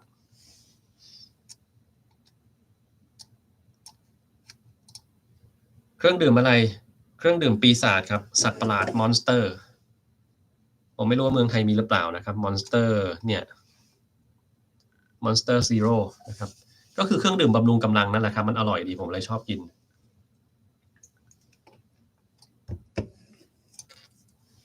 ผ่าตัดเนื้องอกที่ไทยเราออกแล้วมีโอกาสที่จะมีเนื้องอกมาอีกไหมครับมีครับแต่น้อยอวยพรผมมีบอสมีบ้านที่บอสรวยๆนะครับไวๆก็เดี๋ยวดูก่อนเนาะป่วยซ้ำซ้อนเกิดจากอะไรกำลังจะหายแต่มีไข้ขึ้นอีกก็ต้องขึ้นกับว่าคุณป่วยเป็นโรคอะไรก่อนนะครับถึงจะสามารถตอบคุณได้นะแต่ถ้ากำลังจะหายแล้วมีไข้ขึ้นอีกบางทีก็เกิดการติดเชื้ออีกตัวหนึ่งซ้ำเข้ามาครับ ผมทานอะไรเยอะยังครับเมื่อเช้าทานไปแล้วทานโปรตีนไปแล้วนะครับอาหารเสริมกินสะสมไปนับ10 ปีกินไปแล้วได้ไตพังจริงไหมครับแล้วแต่ชนิดครับส่วนใหญ่จะไม่แต่ก็มีบางอย่างที่ใช่ครับโยเกิร์ตกับพรีไบโอติกโปรไบโอติกเหมือนกันหรือต่างกันอย่างไรโยเกิร์ตเนี่ยมันมีโปรไบโอติกอยู่ในนั้นนะครับมันไม่ได้มีพรีไบโอติกนะครับพรีไบโอติกกับโปรไบโอติกคืออะไรหรือซินไบโอติกคืออะไรไปฟังคลิปผมครับผมเคยทำไปแล้วนะฮะนะคลิปเรื่องพรีไบโอติกเนี่ยจำไม่ได้ละสิคนพวกนี้ถามซ้ำวนเหมือนเดิมนะครับ หรือไม่ก็เพิ่งจะมาติดตามผม ถ้าใครเพิ่งจะมาติดตามผมนะครับ คุณสงสัยเรื่องอะไร คุณพิมพ์ชื่อสิ่งที่คุณสงสัยแล้วก็ตามด้วยชื่อผมเนี่ย มันมักจะมีคลิปทำไว้อยู่แล้วนะตลอด3 ปีที่ผมทำมาเนี่ยมันครอบคลุมจะเกือบจะทุกเรื่องแล้วอะมันจะมีบางเรื่องเท่านั้นแหละที่ผมยังไม่ได้พูด และส่วนเรื่องที่ผมยังไม่ได้พูดเนี่ยมันมีเหตุผลเหมือนกันก็คือข้อแรกคือผมอาจจะไม่เชี่ยวชาญด้านนั้นเลยทำให้มันพูดไม่ได้นะครับหรือบางกรณีผมรู้สึกว่าข้อมูลของผมยังไม่แน่นพอผมก็ต้องไปหามาเพิ่มอีก แล้วก็บางกรณีก็คือมันเป็นเรื่องที่ไม่น่าจะมีใครสนใจผมก็เลยมาพูดนะครับแต่เมื่อลูกแล้วแต่มีรังไข่ตอนอายุ40ตอน50จะเป็นกระดูกพรุนหรือเปล่าครับไม่ครับถ้ารังไข่ปกติแล้วก็ยังทำงานอยู่เนี่ยจะไม่ได้เป็นกระดูกพรุนนะมันจะเป็นตอนหลังจากหมดประจำเดือนนี่แหละซึ่งส่วนใหญ่ก็จะเกิน50ขึ้นไปแล้วก็มักจะเจอตอนช่วงอายุประมาณ60นะครับผมทานวิตามินดีไหมครับวิตามินดีทานครับอยู่อเมริกาที่ต้องทานวิตามินดีนะเพราะว่ามันแทบไม่ค่อยเจอแสงเลยอะยังไงก็ขาดอยู่แล้วนะครับ เคยเป็นโควิดลงปอดพอหายแล้วมีอาการสั่นเหมือนมีน้ำตาลตกตรวจเบาหวานไทรอยด์ไม่เจอมันเกิดจากไมโตคอนเดรียลดลงตอนเราป่วยหนักหรือเปล่าครับไม่น่าเกี่ยวครับคุณลองออกกำลังกายดูออกกำลังกายทานอาหารให้สม่ำเสมอพักผ่อนเพียงพอตอบเหมือนเดิมเปี้ยเลยนะครับเดี๋ยวคุณจะเบื่อคำตอบพวกนี้แต่มันเป็นคำตอบพื้นฐานที่คุณจะต้องทำให้ได้ซะก่อนที่คุณจะไปคิดว่าทำไมถึงยังเป็นอะไรสักอย่างอยู่นะครับหลายๆครั้งเนี่ยที่เรารักษาอะไรแล้วมันไม่ค่อยดีขึ้นไม่หายเนี่ยผมถามไปร้อยทั้งร้อยออกกำลังกายหรือเปล่าไม่เคยทำเลยนะครับพักผ่อนเพียงพอไหมก็ไม่ได้พักผ่อนนอนก็ไม่หลับกลางคืนก็มัวแต่นั่งเล่นอะไรก็ไม่รู้นะครับอาหารอันนั้นก็กินไม่ได้นี่ก็ไม่ชอบอันนั้นก็ไม่เอาอันนี้มันอร่อยอยากจะกินอันนี้อย่างเดียวอ้าวพื้นฐานยังไม่แน่นแล้วจะไปต่อยอดได้ยังไงใช่ไหมฮะก็ผมก็จะไม่แปลกใจที่คนเหล่านี้เขาเป็นแล้วมันไม่หายนะเออ ลูกชายทานซัลฟาเมทอกโซโซลรักษาสิวมาได้2 ปีจะมีปัญหาอะไรหรือเปล่า อันนี้ผมประหลาดใจนะทำไมเขาให้กิน Sulfamethoxazole รักษาสิวล่ะเพราะมันไม่ใช่ยาที่ควรจะกินเลยนะตัวเนี้ยกินแล้วอาจจะมีอาการแพ้แสงได้ต่างหากนะครับถ้ามันจำเป็นต้องกินเนี่ยมันกินได้นะกินตลอดชีวิตก็ได้ยาตัวเนี้ยแต่ว่าไม่แนะนำนะครับคุณลองไปถามหมอเขาใหม่แล้วกันว่าทำไมเขาถึงต้องให้ยาตัวนี้ตัวอื่นมีตั้งเยอะตั้งแยะทำไมไม่ได้ให้นะครับบริจาคเลือดมีข้อดีข้อเสียอย่างไรข้อดีก็คือการได้ผลัดเปลี่ยนเซลล์เม็ดเลือดนะครับซึ่งมันเป็นสิ่งที่ดีนะเอาเซลล์เก่าออกไปแล้วเอาเซลล์ใหม่เข้ามาข้อเสียของมันก็คือถ้าคุณเสียเลือดมากจนเกินไปคุณจะเป็นโลหิตจางนะครับแล้วถ้าคุณพักผ่อนไม่เพียงพอกินน้ำกินอาหารไม่เพียงพอวันนั้นที่คุณไปบริจาคเลือดเนี่ยคุณก็อาจจะมีอาการหน้ามืดได้นะครับหรือบางคนเนี่ยเคยเห็นไหมว่าเขาไปเหมือนกับมีอาการชักอยู่ตรงที่ที่ให้ที่บริจาคเลือดชักแบบตาเหลือกเลยอย่างเงี้ยอันนั้นไม่ได้เป็นอะไรนะครับมันไม่ได้ชักนะแล้วมันสามารถบริจาคเลือดต่อได้ด้วยแต่ว่าคนก็จะกลัวกันไปเองนะครับมักจะเกิดขึ้นกับคนที่ขี้กลัวมากๆนะครับหรือพักผ่อนไม่เพียงพอทานอาหารทานน้ำไม่พอแล้วคุณไปบริจาคเลือดจะกลายเป็นแบบนั้นได้นะครับ ทำยังไงให้กล้ามเนื้อหน้าขาท่อนบนเพิ่มขึ้นก็เล่นกล้ามเนื้อตรงนั้นสิครับนะไม่เห็นจะยากเลย quadriceps extension เนี่ยคุณเล่นเยอะๆเลยนะครับอายุ63กินยาลดความดันไขมันรักษาเอกชนอยากจะย้ายรักษาโรงพยาบาลรัฐไม่ทราบว่าคุณภาพของยาเอกชนกับรัฐใช้กันแทนกันได้ครับได้ครับอื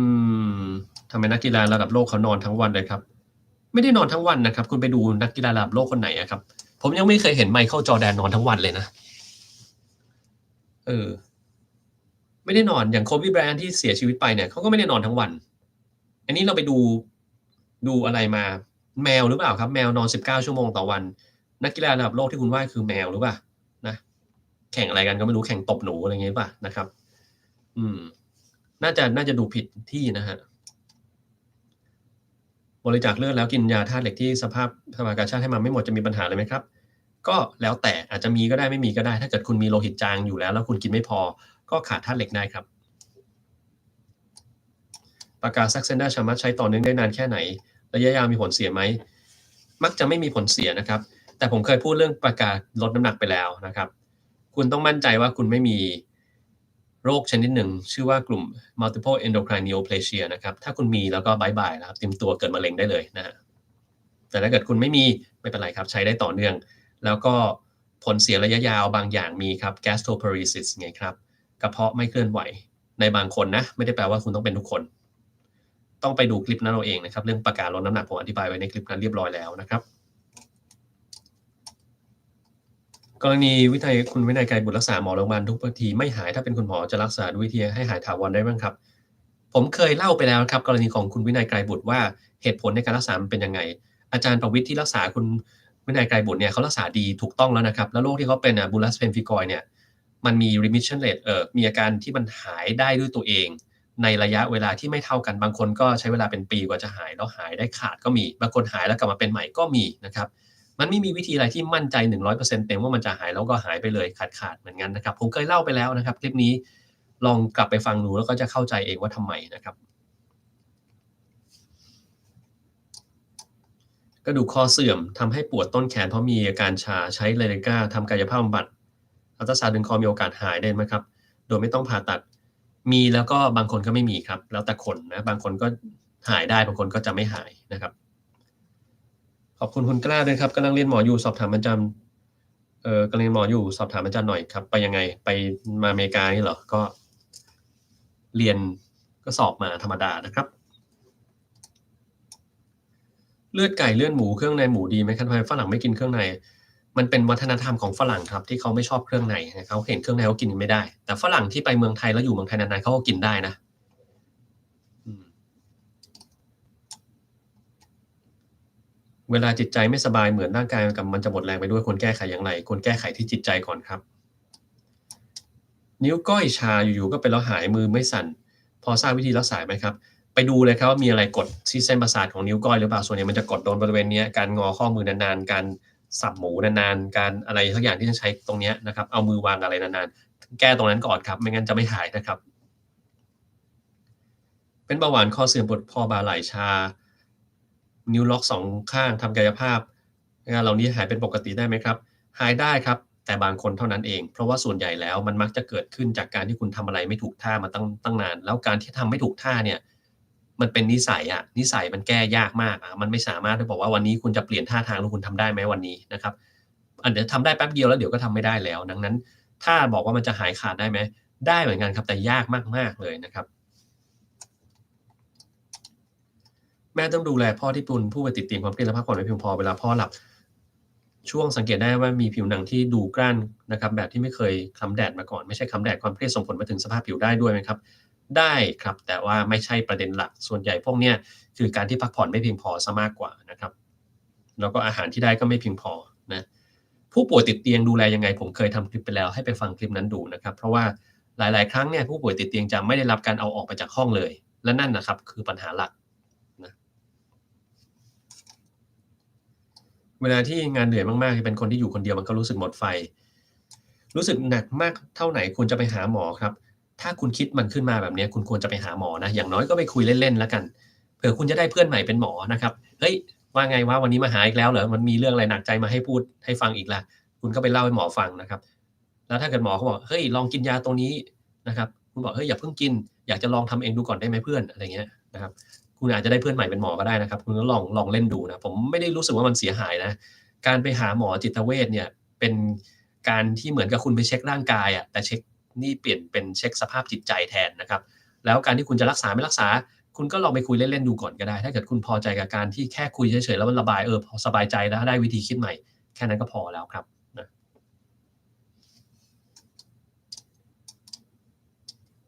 จมูกหายใจไม่ได้เต็มที่สองข้างนะครับอันนี้ต้องไปตรวจนะต้องไปตรวจ ตัวกระหม่อหูคอจมูกเลยนะครับว่ามีอะไรตันอยู่ในนั้นหรือเปล่า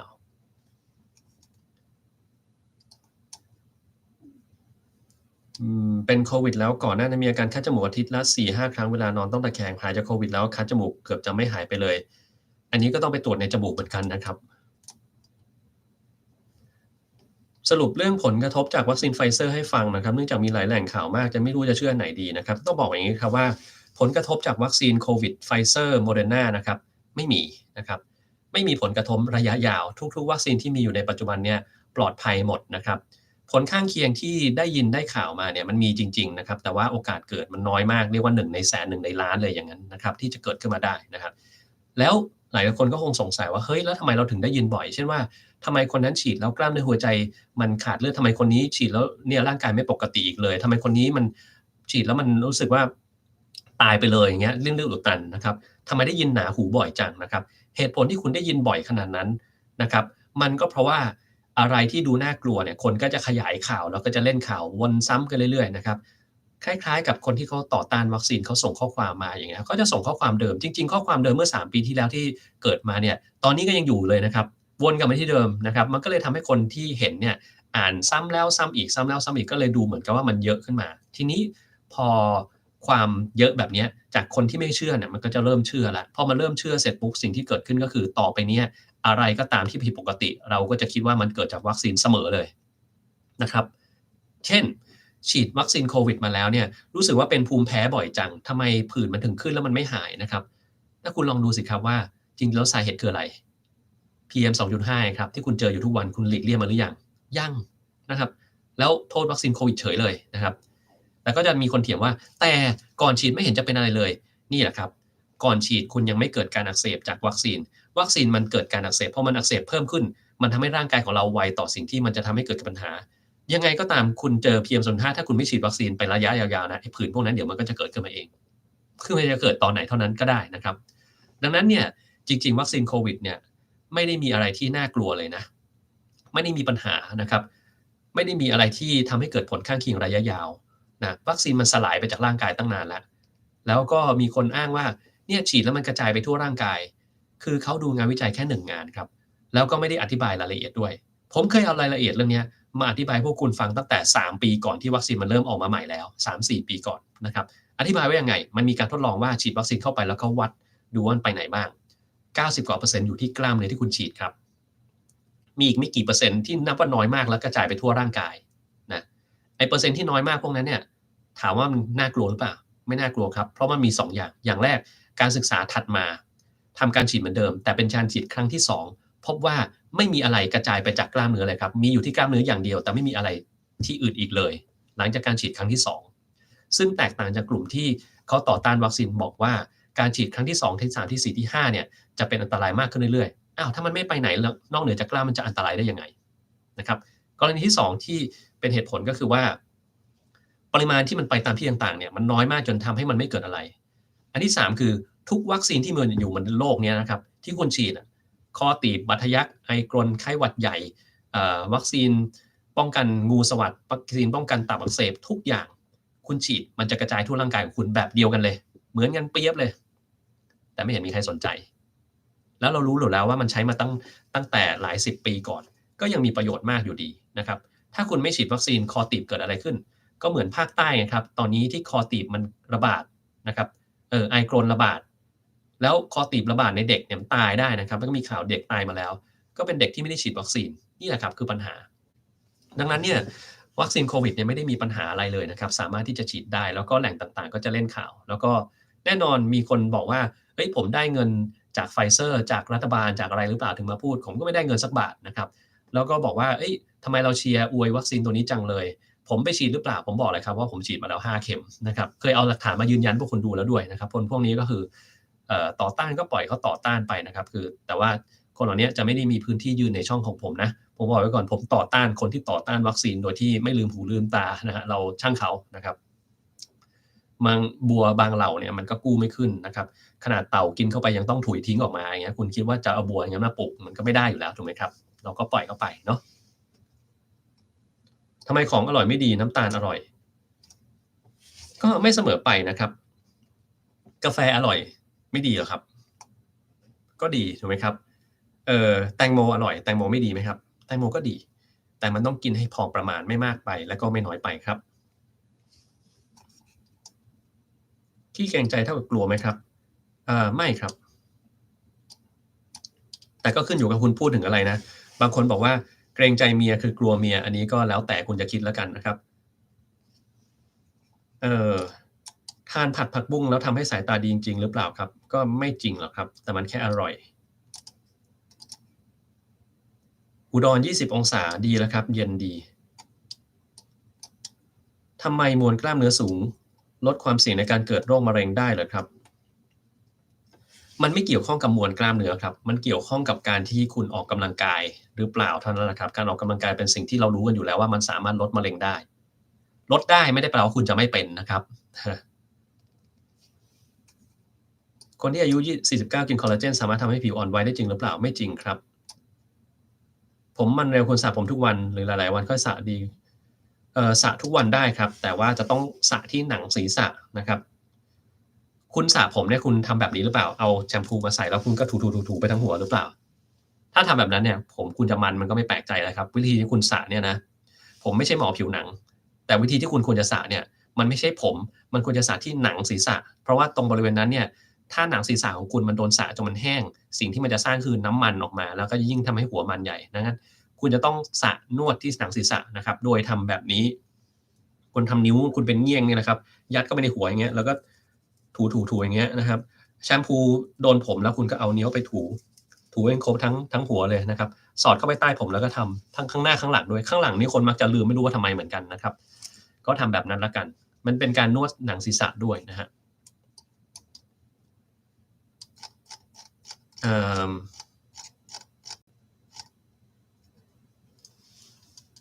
เป็นอะดรีนาลีนวงใหญ่มากมาทั่วร่างกายแต่ไม่มีแน่นหน้าอกไม่มี angioedema อันตรายไหมครับกิน Fexofenadine ก่อนนอนแล้วผื่นไม่หายควรจะไปตรวจนะครับurticaria ถ้ามันเป็นวงใหญ่อะไม่ปกตินะครับเออ วงเล็กเนี่ยไม่เป็นไรแล้วมันหายได้ไม่เป็นไรถ้าวงใหญ่เนี่ยคุณจะต้องไปตรวจนะโปรตีนคุณได้รับต่อวันคือ1กรัมต่อน้ำหนักตัวต่อมวลกายไร้ไขมันครับใช่ครับอืมอวัยวะไหนไม่ได้ใช้นานๆเอาไว้มันจะตันหรือเสื่อมไหมครับได้ครับปวดหัวเข่ามากมีคำแนะนำให้เอาน้ำใส่ขวดไปแช่ฟรีซแล้วเอาไปเทน้ำเย็นจัดราดที่หัวเข่าตำแหน่งที่ปวดจนหัวเข่าแดงไม่น่าจะใช้ได้นะครับยกเว้นว่าคุณไปกระแทกเข่ามาแล้วอย่างนั้นอาจจะช่วยได้นะครับ แต่ถ้าเกิดว่ามันปวดหัวเข่าเพราะว่ากระดูกเสื่อม อันเนี้ยทำอย่างนั้นก็ไม่หายนะครับทำยังไงให้หายผมเคยเล่าไปแล้วครับต้องไปฟังคลิปนั้นนะผมงดน้ำตาลใหม่ครับเวลากินอาหารไม่งดครับนะผมกินชานมไข่มุกอะมันมีน้ำตาลในนั้นไหมอะมีดินะครับไม่มีไม่อร่อยนะครับผมก็ไม่งดเนาะช็อกโกแลตผมกินช็อกโกแลต100%เต็มไหมไม่ครับผมกินช็อกโกแลตที่มันผสมน้ำตาลอยู่ในนั้นกินครับนะแต่ก็กินพอประมาณเท่านั้นไม่ได้กินมันแบบเยอะแยะนะครับเป็นลมบ่อยอดอาหารไม่นอนติดต่อกัน2 วันอันนี้ทำไปเพื่ออะไรนะครับถ้าทำอย่างงี้มันป่วยก็ไม่มีแรงก็ไม่ประหลาดใจนะครับ มีปัญหานอนไม่หลับหมอสั่ง Mirtazapine ควรกินนานเท่าไรควรกินนานตามที่หมอเขาแนะนำครับ Ambien เนี่ยไม่ควรจะกินบ่อยนะมันจะมีปัญหาได้มีปัญหายังไงกลับไปฟังคลิปเรื่อง Benzodiazepine ที่ผมพูดไปแล้วครับเจ็บสะโพกเรื้อรังหลายเดือนหาหมอหลายคนแต่ละคนวินิจฉัยแตกต่างกันอันนี้ผมตอบคุณไม่ได้แล้วนะคุณควรจะต้องไปหาหมอกระดูกแล้วถามให้ชัดเจนแล้วก็ถามแบบนี้เลยว่าผมไปหาหมอคนนั้นคนนี้มาแล้วเขาวินิจฉัยว่าอย่างนั้นอย่างงี้คุณหมอคิดว่าเป็นยังไงเป็นไปได้หรือเปล่าครับแล้วมีวิธียังไงที่ผมต้องหาต้องทำบ้างและที่สำคัญคุณต้องหาหมอคนเดิมต่อเนื่องกลับไปตรวจซ้ำแล้วซ้ำอีกไม่ใช่หาหมอคนนี้ไม่หายเปลี่ยนหมออีกคนหนึ่งคนนี้ไม่หายไม่ทำตามแล้วเปลี่ยนไปเรื่อยๆไอ้การเปลี่ยนไปเรื่อยๆของคุณนี่แหละครับเสียดายโอกาสในการรักษาหายอย่างมากเลยและถ้าเกิดคุณเปลี่ยนมานานแล้วเนี่ยนะครับหรือทำแบบนี้มานานแล้วเนี่ยคุณเสียโอกาสไปตลอดชาติแล้วคุณต้องเริ่มใหม่จากหมอคนเดียวหาหมอกายภาพออกกำลังกายกล้ามเนื้อที่มันอ่อนแอมันถึงจะดีขึ้นนะครับอย่าไปเปลี่ยนเรื่อยๆนะผมเจอคนแบบนี้หลายคนแล้วสุดท้ายบางทีกลับมาเนี่ยการบาดเจ็บบางอย่างมันเกินขั้นที่จะทำให้มันหายได้แล้วครับมันก็จะเป็นอย่างนั้นเรื้อรังนะฮะ หลักการในการทำงานของเครื่องจับเท็จมันจะใช้ในการดูเรื่องของการสั่นของการเต้นหัวใจนะถ้าหัวใจมันเต้นเร็วขึ้นก็คิดว่าจะโกหกได้อย่างเงี้ยครับแต่ว่าเครื่องจับเท็จเนี่ยมันใช้ไม่ได้จริงครับในทางการสืบสวนสอบสวนเขาก็ไม่สามารถเอามันมาใช้ในการบอกว่าคนจะพูดจริงหรือไม่จริงได้นะครับเพราะบางคนถ้าเป็นนักการเมืองหรือคุมอาการเก่งๆเขาก็ไม่มีอาการเต้นหัวใจผิดปกติหรืออะไรแต่อย่างใดเลยนะครับ หรือบางคนที่ตื่นเต้นมากๆทำยังไงมันถามอะไรมาก็ตอบตกใจหมดก็เหมือนกับว่าโกหกทุกอย่างเหรออย่างงี้ก็ไม่ใช่นะครับ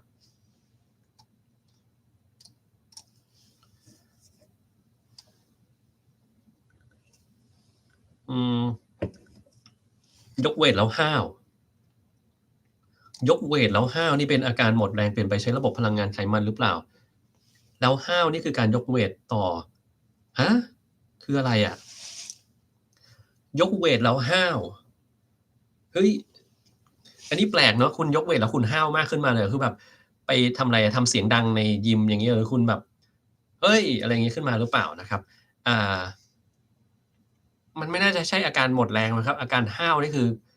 เรากร่างหรือเปล่าเราแบบโชว์ว่าข้าเหนือหรือเปล่านี่มันไม่น่าใช่อาการหมดแรงเลยนะครับถ้าคุณหมายความว่าหาวหาวไม่ควรจะมีไม้โทครับหอหีบสระอาวอแหวนหาวไม่ใช่ห้าวนะครับคนละอย่างกันหาวไม่เกี่ยวอะไรกันครับ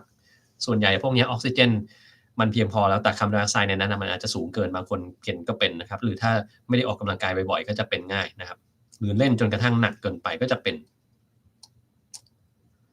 นอนครบ7-8ชั่วโมงถือว่าเป็นปกติดีครับแต่นอนเวลาเดิมด้วยนะอย่าไปเปลี่ยนเวลาเรื่อยๆนะครับเครียดทำอะไรก็ไม่ประสบสำเร็จนอยบ่อยๆครับก็เป็นกำลังใจให้ครับผมเคยทำคลิปพวกเนี้ยหลายๆครั้งลองไปฟังคลิปเรื่องการขาดกำลังใจของผมดูแล้วคุณจะรู้ว่ามันมี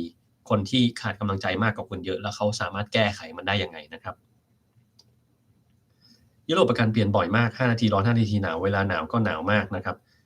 เอ่อทำให้ความดันสูงเป็นบางครั้งแต่เวลาหาหมอตรวจความดันสูงก็ความดันสูงไม่ตลอดเลยไม่ให้ยา ก็ไม่แปลกใจนะครับผมเคยเล่าไปแล้วนะครับในคลิปเรื่องของ White Coat Hypertension คือเวลาไปตรวจกับหมอแล้วความดันสูงแต่มันจะมีบางกรณีคือไปตรวจกับหมอแล้วความดันไม่สูงทุกทีเลยแต่กลับบ้านแล้วมันสูงทุกครั้งนี่ก็เป็นอีกกรณีหนึ่งนะเป็นวิธีในการมันก็เป็นอีกโรคหนึ่งเหมือนกันเรียกว่า Masked Hypertension นะครับคุณจะต้องมีเครื่องตรวจที่บ้านแล้วก็วัดเขียนไว้ตลอดเวลาวัดตอนไหนตรวจตอนไหนยังไงกี่โมงแล้วเอาไปให้หมอดูครับแล้วหมอเขาจะพิจารณาของเขาเองนะครับ ลิ้นหัวใจรั่วมีโอกาสหายไหมครับไม่มีโอกาสหายครับมันรั่วแล้วรั่วเลยมีกรณีเดียวก็คือลิ้นหัวใจรั่วที่เกิดจากการหัวใจโตทุกห้องแล้วพวกเนี้ยการใช้ยาขับปัสสาวะแล้วก็การใช้ยาโรคหัวใจมันอาจจะทำให้รั่วลดลงจนบางคนหายได้นะครับแต่ส่วนใหญ่แล้วไม่หายครับ กินอาหารเสริมพร้อมอาหารหรือหลังอาหารควรจะกินในมื้อที่กินผักน้อยๆไหมครับไม่ครับอันนี้เคยถามผมไปแล้วนี่ครับผมก็ตอบไปแล้วนะฮะวันก่อนดูคลิปคุณเมฆวินัยตุ่นทองได้ยินว่าตุ่มน้ำมันไปขึ้นภายในช่องปากจมูกด้วยใช่ครับตกลงมันเป็นโรคผิวหนังหรือเปล่าครับเป็นคือทุกอย่างที่มันเป็นเยื่อบุนะมันก็คือผิวหนังเรานั่นแหละผิวหนังก็คือในปากเราด้วยนะแล้วผมเคยเล่าไปนะครับในคลิปที่ผมวิเคราะห์คุณวินัยไกรบุตรนะครับผมมีคลิปไปแล้วคุณต้องไปฟังคลิปนั้นนะครับเป็นหมอที่อเมริกาก็ต้องสอบ U-Smile มานะครับ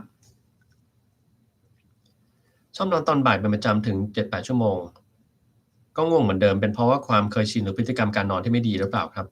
ถ้านอนเวลาเดิมทุกวันตลอดเวลา7-8ชั่วโมงแล้วมันยังง่วงอยู่นะครับคุณต้องไปตรวจการนอนหลับนะครับเพราะว่ามันอาจจะมีการหยุดหายใจในขณะหลับทำให้คุณหลับได้ไม่ดีนะฮะ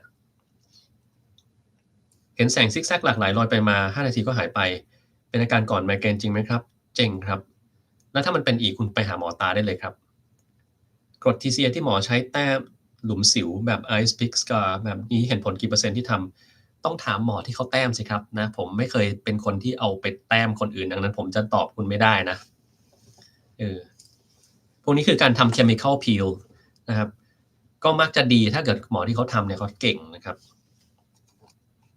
ดังนั้นกี่เปอร์เซ็นต์ตอบคุณไม่ได้ครับและอย่างหนึ่งเรื่องของเปอร์เซ็นต์เนี่ยมันบอกลำบากเหมือนกันเนาะคือถ้าเกิดว่าถ้าสมมุติว่าผมบอกว่าดีขึ้น80%แล้วคุณเป็น20%ที่มันไม่ดีขึ้นนะก็มีโอกาสอย่างนั้นเหมือนกันนะครับแต่ถ้าเกิดว่าโอเคดีขึ้น99%โอกาสที่คุณจะเป็น1%นั้นมันน้อยมากๆดังนั้นก็สมควรที่ต้องทำถูกไหมครับ เห็นคนในครอบครัวที่เพิ่งเสียชีวิตไปวนเวียนเช่นเห็นหลังแวบๆทางวิทยาศาสตร์คิดว่าเป็นเช่นไรครับอันนี้เป็นปกติได้นะเราเจอแบบนี้บ่อยมากนะครับคือคนที่เสียใจหรือคิดถึงอะไรมากๆไม่ว่าจะคิดถึงทั้งๆที่รู้ตัวหรือคิดถึงเพราะว่าจิตใต้สำนึกนะครับมันสามารถเห็นอย่างงี้ได้เห็นหลังแวบๆไวๆเหมือนจะเหมือนนั่งแล้วแบบเฮ้ยเหมือนเขาจะนั่งอยู่ตรงนี้แล้วหันไปมันมีเสียงเรียกจากบันไดข้างบนอย่างเงี้ยอันนี้เป็นปกตินะครับไม่ได้แปลว่าจิตมันแย่หรือโรคอะไรหรือมันผีมีจริงไม่ใช่นะครับเป็นเพราะว่า สมองของเราเนี่ยนะครับผูกติดกับอะไรสักอย่างอยู่มันจะสร้างภาพสร้างเสียงสร้างกลิ่นสร้างทุกอย่างที่มันคุ้นเคยออกมาได้เป็นภาพขนาดนั้นเลยนะครับสมองเราเนี่ยพลานุภาพมันสูงมากนะสามารถที่จะเห็นเป็นแบบนั้นได้คุณไม่ต้องรักษาครับแบบนี้ไม่ได้แปลว่าคุณบ้าหรืออะไรนะครับมันจะค่อยๆดีขึ้นเองนะฝึกท่าไหนเพื่อทำ front lever บ้างได้ฝึก back lever ก่อนหรือเปล่าครับ back lever นี่ผมทำไม่ได้นะเออผมทำ back lever ไม่ได้ผมทำ front lever ได้ไม่รู้ทำไมเหมือนกันนะครับซึ่งผม ฝึกท่าไหนบ้างที่ทำ front lever ผมว่าก็ฝึกเหมือนกับคนทั่วไปที่เขาฝึกกันนะครับคือท่าอะไรอะที่คุณทำ inverted row อะคุณเอาขาขึ้นไปข้างบนชี้ฟ้าแล้วคุณดึงข้อนะครับแล้วก็บางทีก็มีขึ้นไปข้างบนแล้วค่อยๆหย่อนตัวลงมาช้าๆอย่างเงี้ยนะครับหย่อน2ขาไม่ได้ก็หย่อนขาเดียวก่อนอย่างเงี้ยนะครับก็ทำอย่างนั้นเรื่อยๆนะเดี๋ยวมันก็ได้ไปเองนะครับติดน้ำอัดลมทำยังไงให้เลิกครับสลับกินน้ำเปล่าบ้างนะครับ Head Lion's Mane ทานเป็นอาหารควรทานเป็นอาหารเสริมไหมครับคำว่าควรไม่มีครับอาหารเสริมไม่มีคำว่าควรหรือไม่ควรมีแต่อยากจะทานหรือไม่อยากจะทานเท่านั้นเองนะครับคุณอยากจะทานก็ได้ครับไม่ได้มีผลเสียอะไรนะฮะกินยาฆ่าเชื้อ H. pylori แล้ว3ครั้งแต่ยังมีเชื้ออยู่เลยต้องทำยังไงครับกินซ้ำครับแล้วถ้าเกิดว่ามันซ้ำแล้วไม่หายนี่ก็อาจจะต้องไปใช้ยา4ตัวแล้วครับ3ตัวอาจจะไม่อยู่นะครับผีอำเป็นอาการทางจิตหรือไสยศาสตร์ครับเป็นอาการทางจิตครับเป็นอาการทางสมองผมเคยอธิบายไปแล้วครับลองไปหาคลิปเรื่องผีอำนะครับผมเคยเล่าไปแล้วมันเป็นโรคหนึ่งนะฮะขอบคุณคุณจีจี้ด้วยนะครับที่สนับสนุนมาเนาะ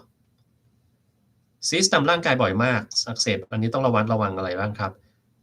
อันนี้ควรจะต้องไปหาหมอผิวหนังก่อนเลยว่าซีสต์ตามร่างกายของคุณเนี่ยมันคือซีสต์อะไรกันแน่นะครับถ้าเป็น sebaceous cyst อย่างเงี้ยนะครับพวกนั้นก็ต้องเจาะทิ้งนะครับทำอะไรไม่ได้ส่วนใหญ่มันจะเกิดจากการที่มีการกระทบกระแทกนะครับเสียดสีซีสต์มันก็จะขึ้นก็ต้องแก้ไขพวกนั้นเสื้อผ้าก็อย่าใส่ที่มันคับแน่นจนเกินไปอย่าให้มีการเสียดสีอย่าให้เหงื่อออกเยอะๆนะครับถ้าอ้วนก็ต้องลดน้ำหนักลงมานะครับตอนนอนนิ่งๆรู้สึกสั่นที่หลังหรือด้านซ้ายครับอันนี้ตอบไม่ได้เหมือนกันว่าเป็นอะไรครับติดโควิดช่วงนี้ยังต้องกักตัว4วันหรือเปล่าครับใช่ครับคือแนะนำว่ากักไว้5วันแล้วก็ใส่หน้ากากต่ออีก5วันถ้าเราจะออกไปข้างนอกนะแล้วหมายความว่าอาการเราต้องดีขึ้นแล้วด้วย เวย์6 เดือนหมดอายุควรกินไหมครับกินได้ครับหมดอายุไปแล้วก็กินได้เหมือนกันนะครับแม่80เป็นเคยเส้นเลือดสมองเปลี่ยนที่หัวใจด้วยมีเบาหวานไขมันความดันสูงนะครับชอบกินมากโดยเฉพาะของทอดของหวานพอเราไปคุมอาหารก็เลยทะเลาะกันบ่อยเครียดทั้งคู่ครับ81ปล่อยท่านไปเถอะครับนะคือชีวิตของคนเรามาถึงช่วงสุดท้ายของชีวิตแล้วเนี่ยมันคุณแม่เนี่ยอายุยืนเกินกว่าค่าเฉลี่ยของประเทศไทยกับของโลกเราไปเรียบร้อยแล้วนะ เกิน75นี่ผมถือว่าใช้ชีวิตคุ้มมาแล้วอะแล้วหลังจากนั้นเนี่ยมันคือกำไรชีวิตที่เหลือแล้วครับกำไรชีวิตเนี่ยหมายความว่าไอ้ของพวกนี้ที่คุณกินเข้าไปเนี่ยโอเคมันอาจจะช่วยป้องกันไม่ให้คุณมีอาการกำเริบขึ้นมาได้นะครับแต่คุณลองคุยกับแม่คุณดีๆเลยว่าถ้ามีอาการกำเริบมาแล้วมันแย่กว่าเนี้ยเช่นว่ากลายเป็นผู้ป่วยติดเตียงแล้วไม่มีคนดูแลอะไรเงี้ยแม่เขารู้สึกยังไงนะครับการที่แม่ตอนนี้ยังทำอะไรได้บ้างไม่ได้บ้างเนี่ยแม่ก็โอเคไหมการที่แม่ยังคุยกับคนอื่นเดินออกไปอะไรอย่างเงี้ย ทำได้ไหมถ้าแม่อยากจะทำแบบนี้ได้ต่อไปนะแม่ควรจะต้องควบคุมอาหารหน่อยให้กินได้บ้างแต่ว่าอย่าไปกินเยอะเกินไปเราเจอกันตรงกลางนะครับแต่ถ้าแม่บอกว่าเฮ้ยไม่เป็นไรแม่ตายก็ช่างแม่นะครับหรือว่าแม่เป็นคนป่วยติดเตียงแม่นอนติดเตียงแม่นอนได้ทั้งวันเลยไม่ต้องออกไปหาใครก็ได้นะครับฉี่อึไม่เป็นไรถ้ามันค้างอยู่ตรงนั้นนานๆแม่ก็ไม่รู้สึกอะไรแต่ขอให้ได้กินตามใจแม่เถอะถ้าคิดว่าการกินเป็นเรื่องอันดับแรกของชีวิตเนี่ยคุณปล่อยแม่คุณกินไปเถอะครับนะเราต้องดูกันที่ความต้องการ ความต้องการคืออะไร ถ้าความต้องการคือความสบายใจของปากแล้วทุกๆอย่างเนี่ยเขารับได้ว่าจะเกิดอะไรขึ้นบ้างคุณต้องทำตามนั้นครับร่างกายคือของแม่คุณไม่ใช่ของคุณนะดังนั้นต้องทำแบบนี้แต่ถ้าเกิดแม่คุณยังมีความลังเลว่า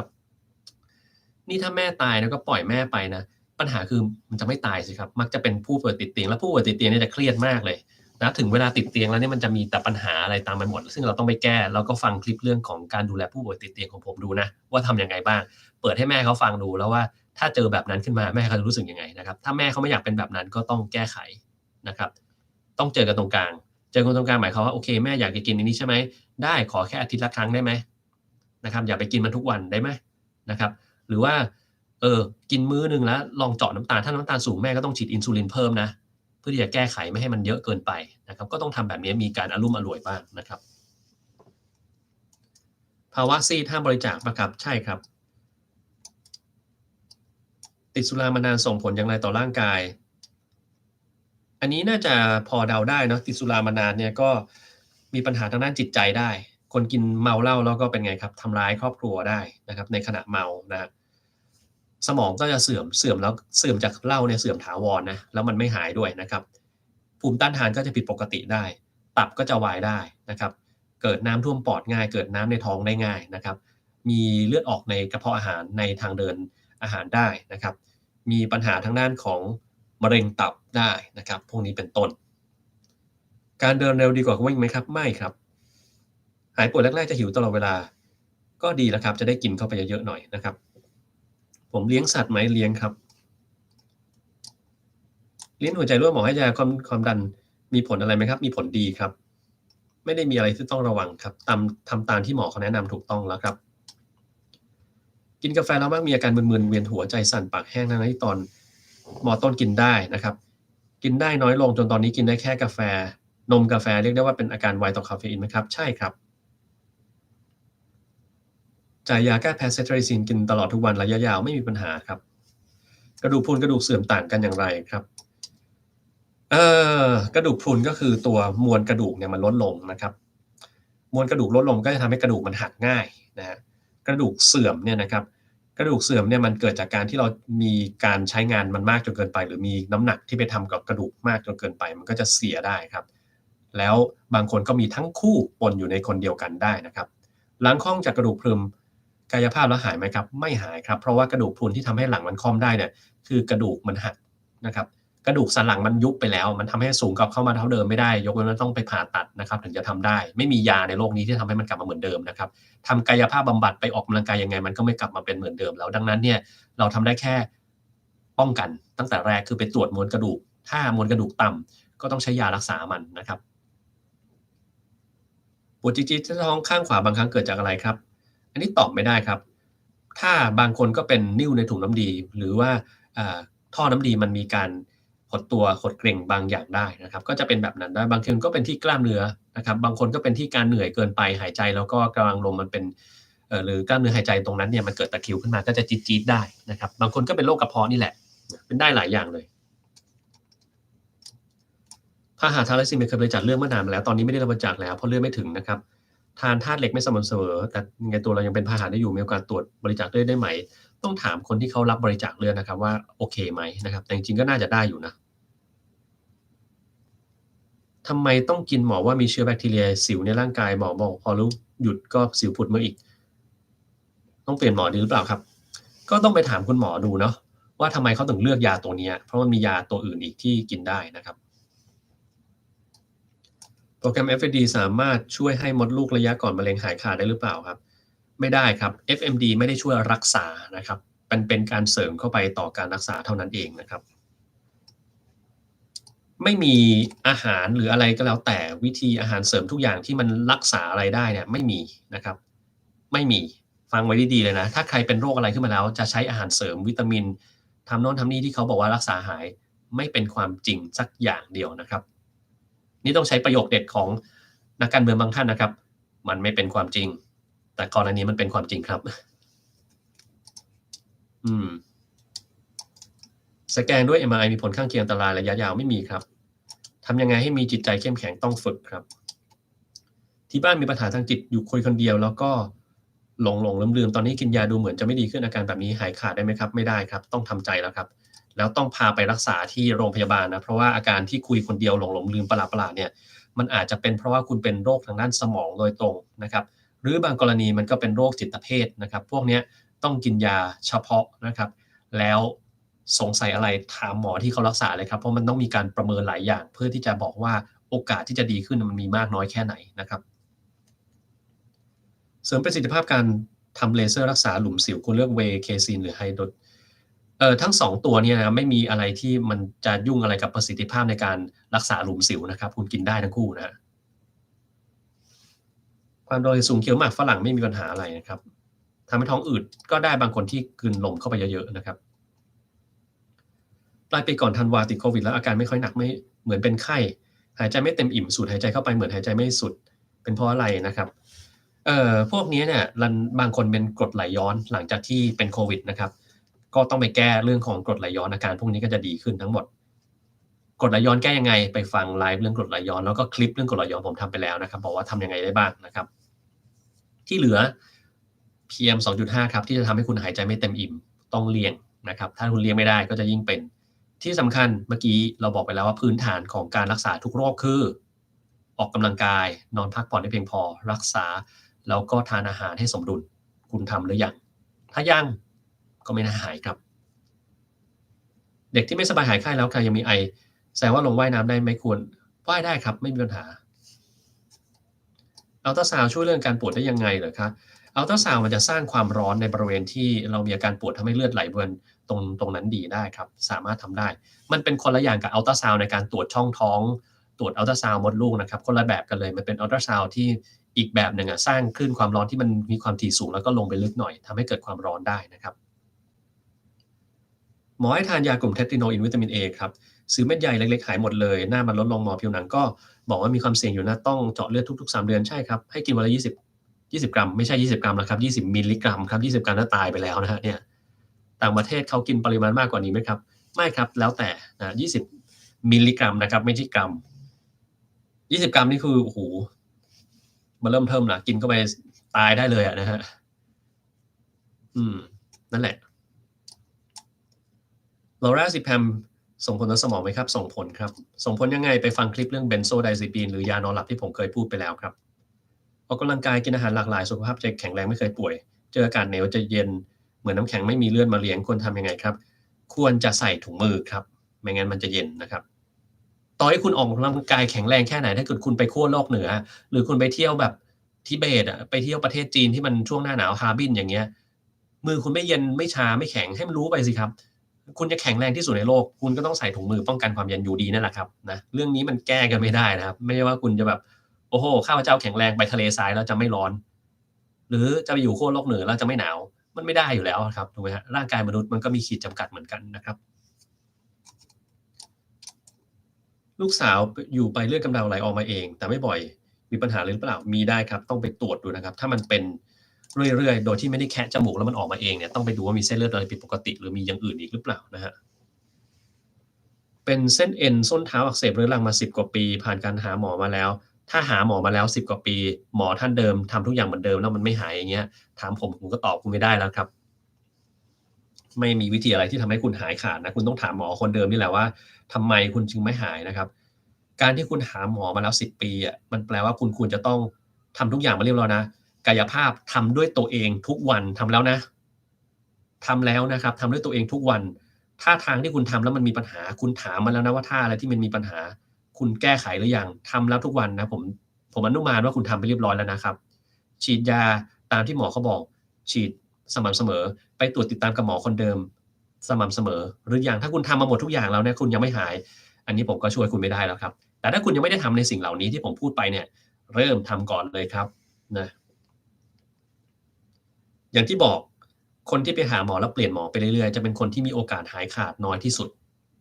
นะไม่เคยคลอดลูกแต่มดลูกหย่อนอนาคตจะมีผลต่อการตั้งครรภ์ไหมครับไม่มีครับทาน DNA ช่วยไม่ช่วยครับอายุ50ปีถ้าไม่เคยเป็นไข้เลยในรอบ10ปีออกกำลังกายประจำจำเป็นต้องฉีดวัคซีนไข้หวัดใหญ่ไหมครับจำเป็นครับเคยได้ยินงานวิจัยเกี่ยวข้องโรคอัลไซเมอร์เกี่ยวกับลำไส้หรือเปล่าครับไม่นึกว่ามันจะเกี่ยวข้องเกินเลย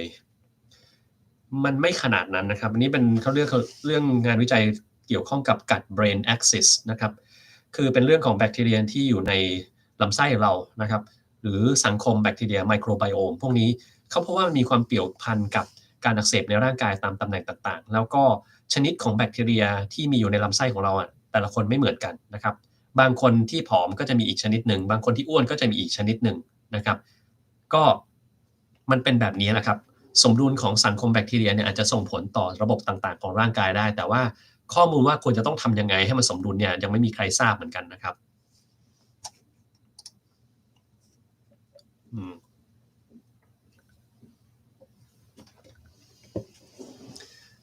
มขอบคุณคุณมาม่ามาแชร์นะครับที่เป็นเมมเบอร์มาตลอดทั้งหมด4 เดือนแล้วนะครับโอ้นานเลยนะฮะคนรอบข้างบอกว่าลมหายใจมีกลิ่นหวัดแต่ไม่ได้เป็นหวัดเพราะอะไรครับหวัดนี่กลิ่นเป็นยังไงผมก็ยังไม่เคยได้กลิ่นเหมือนกันนะ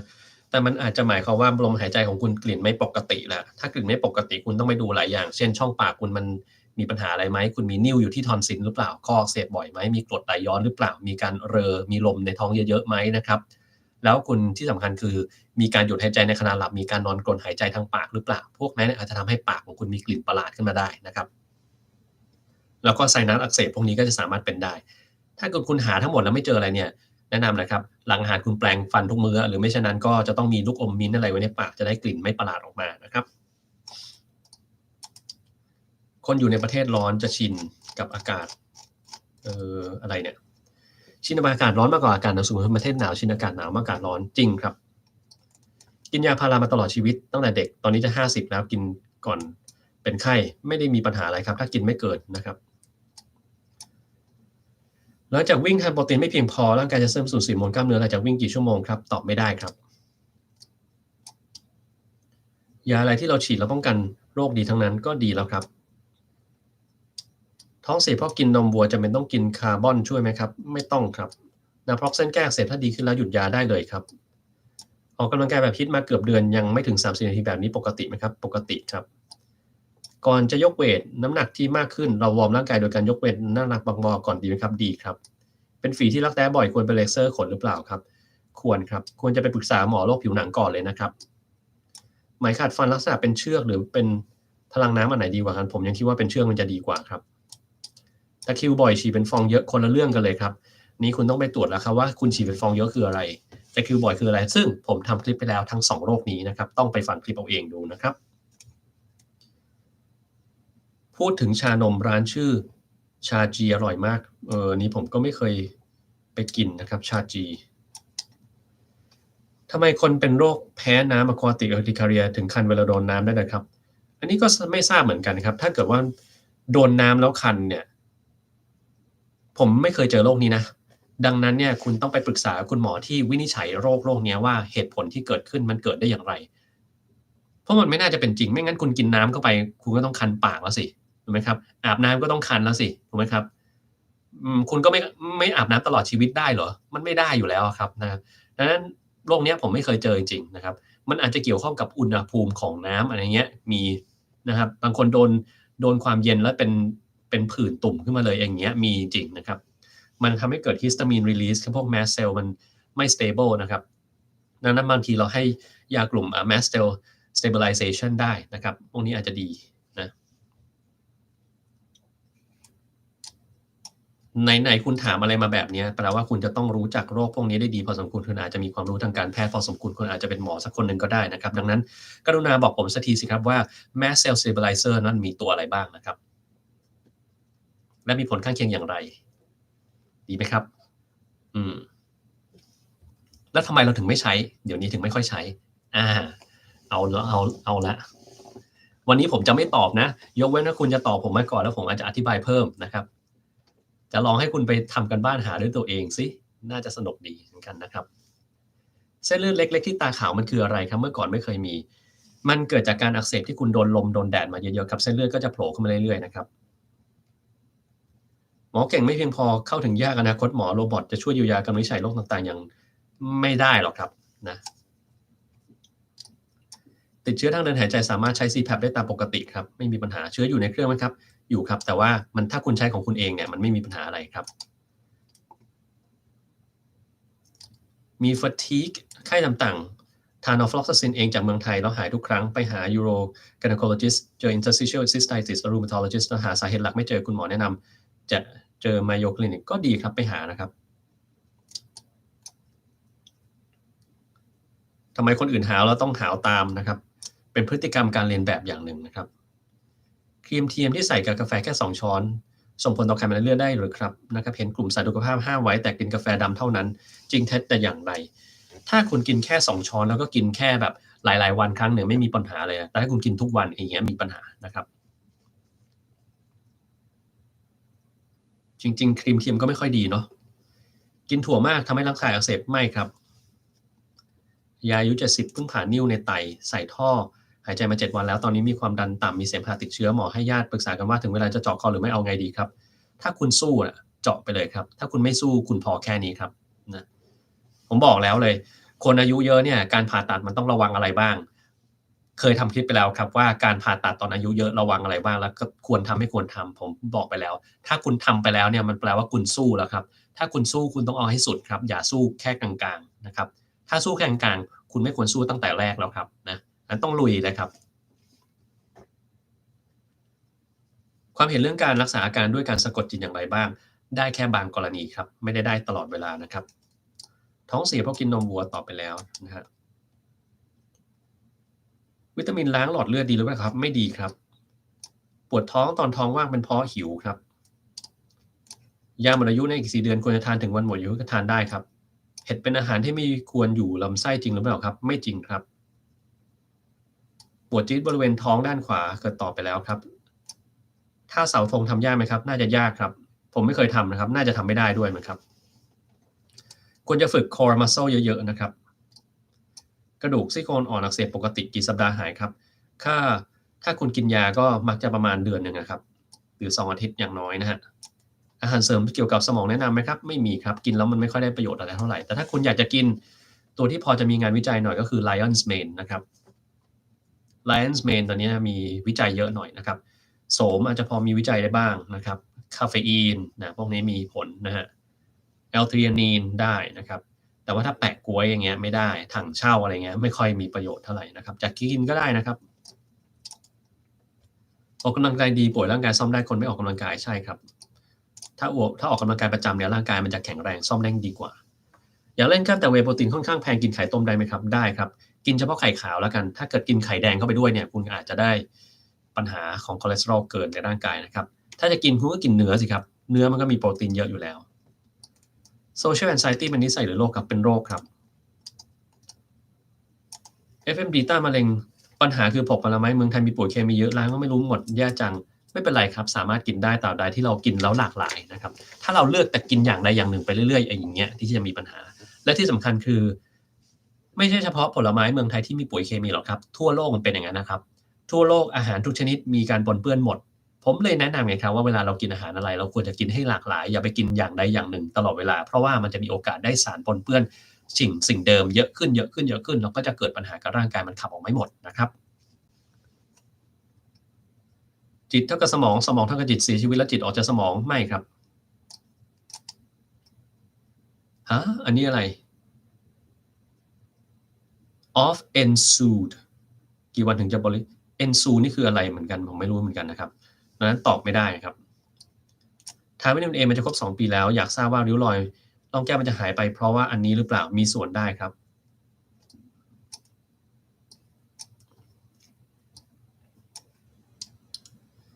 เป็นโรคผิวหนังเสพเรื้อรังเอ็กซิมาเกี่ยวกับน้ำเหลืองไม่ดีไหมครับไม่เกี่ยวครับโรคน้ำเหลืองไม่ดีเนี่ยไม่มีจริงนะครับความฝันที่เราจำได้บ้างไม่ได้บ้างผิดปกติไม่ได้ผิดปกติอะไรครับกินเป็นลิมแฟงจิโอมาที่ขาข้างขวามีโอกาสหายขาดไหมไม่มีครับต้องผ่าตัดนะฮะปัญหาทางจิตคุยคนเดียวอันนี้ต้องไปรักษานะครับยกเก้าอี้วันละ50-60ตัวถือว่าเหมือนยกเวทไหมครับก็เหมือนอยู่นะครับกินอิ่มแล้วแป๊บๆหิวอีกผิดปกติไหมครับต้องแก้ยังไงกินอาหารที่มันอิ่มนานครับเช่นโปรตีนที่มันสูงมากขึ้นจะทำให้เราอิ่มนานถ้าพวกกินคาร์โบไฮเดรตเยอะเนี่ยไอ้อย่างเงี้ยแป๊บเดียวก็หิวแล้วครับเรื่องเวลาในการนอนช่วงวัยรุ่นเป็นสิ่งสำคัญไหมครับสำคัญครับต้องนอนตามเวลาไม่ได้จำเป็นจะต้องนอนตามเวลานะครับแต่ควรจะเป็นเวลาเดิมๆแล้วก็นอนให้เพียงพอนะครับปัญหาที่หลายๆคนมีก็คือไปได้ยินมาว่าต้องนอน4 ทุ่มเท่านั้นหรือก่อน4 ทุ่มเพราะว่าไม่ฉะนั้น growth hormone ไม่หลั่งคำพูดคำเนี้ยผิดผมกล้าเถียงกับหมอทุกคนที่ใครพูดแบบนี้มาเลยนะครับคุณไม่รู้หรอกครับว่า growth hormone มันหลั่งตลอดทั้งวันแต่มันจะหลั่งมากตอนเวลาที่คุณหลับลึกตราบใดก็แล้วแต่ที่คุณมีเวลาที่หลับลึกเนี่ยเป็นเวลาเดิมๆทุกวันเนี่ยโอกาสที่ growth hormone คุณจะหลั่งเท่าเดิมมันสามารถทำได้เช่นถ้าเกิดคุณนอนเที่ยงคืนทุกวันเนี่ยแล้วนอนเที่ยงคืนทุกวันนะนอนได้7 ชั่วโมงหรือ8 ชั่วโมงทุกวันนะครับ growth hormone คุณก็หลั่งเหมือนกับคนที่เขานอน3 ทุ่มทุกวันนั่นแหละครับไม่แตกต่างกันเลยนะแล้วมันอยู่ที่เวลาที่คุณนอนนะครับแล้วก็ระยะเวลาที่คุณนอนมีคุณภาพเพียงพอหรือเปล่าถ้าเกิดว่าคุณภาพเพียงพอนอนเวลาเดิมทุกวันนอนได้นานเท่าเดิมอันเนี้ยไม่มีปัญหานะครับมีข้อดีใครทำ Font Lever ได้สุดยอดเลยลูกช้างก็ทำได้ครับ Font Lever นะลองไปทำดูนะครับผมว่าจะเป็นผู้หญิงคนแรกที่ทำ Front Lever ได้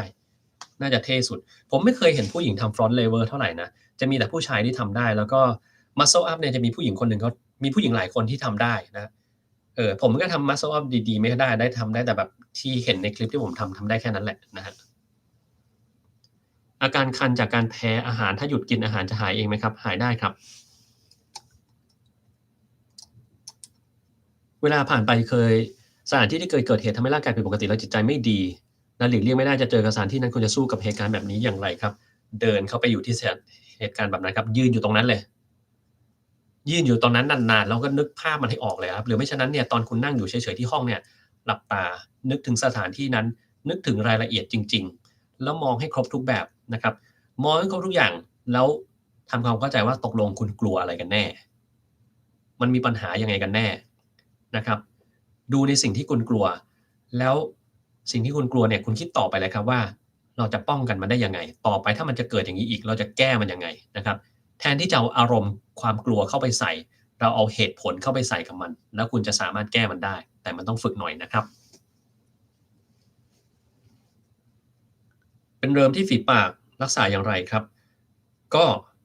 จะไม่รักษาก็ได้ปล่อยมันหายเองก็หายได้แต่ถ้ากินยาก็เช่นยาอะไซโคลเวียนะครับกิน5 วันก็จะหายได้นะครับแต่มันจะเป็นใหม่ได้นะบอกไว้ก่อนเลยตรวจร่างกายเม็ดเลือดแดงผิดรูปร่างเล็กและใหญ่แบบนี้อันตรายไหมครับขึ้นอยู่กับสาเหตุที่ทำให้มันเป็นเล็กและใหญ่ครับต้องถามคุณหมอเรานะครับ แม่ไอทั้งวันจนนอนไม่หลับมาหลายคืนกินยากี่ตัวไม่หายเครียดมากควรจะกลับไปหาหมอใหม่แล้วครับแล้วก็ถามคุณหมอว่าเป็นจากอะไรนะครับเพราะว่ามันมีเหตุผลที่ทำให้ไอทั้งวันทั้งคืนน่ะเยอะมากเลยเช่นคุณมีน้ำมูกไหลลงคอคุณเป็นภูมิแพ้คุณเป็นหอบหืดคุณเป็นหลอดลมไวเกินคุณเป็นกรดไหลย้อนนะครับแล้วคุณเจอ PM 2.5นี่อย่างนี้เป็นต้นต้องแก้ไขทุกอย่างพร้อมกันไม่งั้นมันก็จะไม่หายนะฮะทำไมนักแสดงหรือนักร้องในอเมริกาเป็นโรคซึมเศร้ากันเยอะ นักแสดงนักร้องประเทศไหนมันก็เป็นกันเยอะนะครับคุณลองดูนักแสดงประเทศไทยนักร้องประเทศไทยเกาหลีเป็นกันเยอะนะครับคนพวกนี้เวลามันได้แสงมาในตัวเยอะๆแล้วเนี่ยเขาก็จะมีความกังวลแล้วว่าเอ๊ะเพลงนี้ของฉันดังแล้ว เพลงถัดไปถ้ามันไม่ดังอย่างนี้มันรู้สึกเฟลอะไรอย่างเงี้ยนะครับเหมือนคุณเคยดูนักร้องไซไหมครับ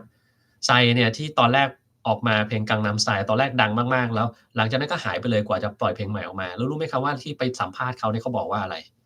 เขาบอกว่าเนี่ยตกใจมากที่ว่าทำไมเพลงอันนั้นที่เขากะว่าจะทำแล้วมันไม่มีอะไรมันดังขึ้นมาได้ขนาดนี้ดังแบบทั่วโลกเลยนะครับแต่ว่าพอหลังจากนั้นก็มีความกดดันมากๆเลยว่าเพลงถัดไปที่จะทำเนี่ยมันอาจจะไม่ดังเท่าเพลงก่อนหน้านี้แล้วซึ่งมันก็เป็นอย่างนั้นจริงๆด้วย นะครับเขาก็เลยกังวลซึมเศร้าไปอยู่นานเลยนะครับหายไปเลยนะจนกระทั่งตอนหลังเขารักษาแล้วมันดีขึ้นเขาเลยโอเคกล้าออกมาแล้วนะครับก็ไม่แปลกใจอะไรเรากลัวจะทำไม่ดีเท่ามาตรฐานที่เราตั้งไว้นะครับก็จะเกิดอาการแบบนั้นขึ้นมาได้หรือบางทีก็เกิดการเปรียบเทียบนะครับว่าเฮ้ยทำไมคนนั้นมันดีจังเลยทำไมนักแสดงคนนี้โอ้โห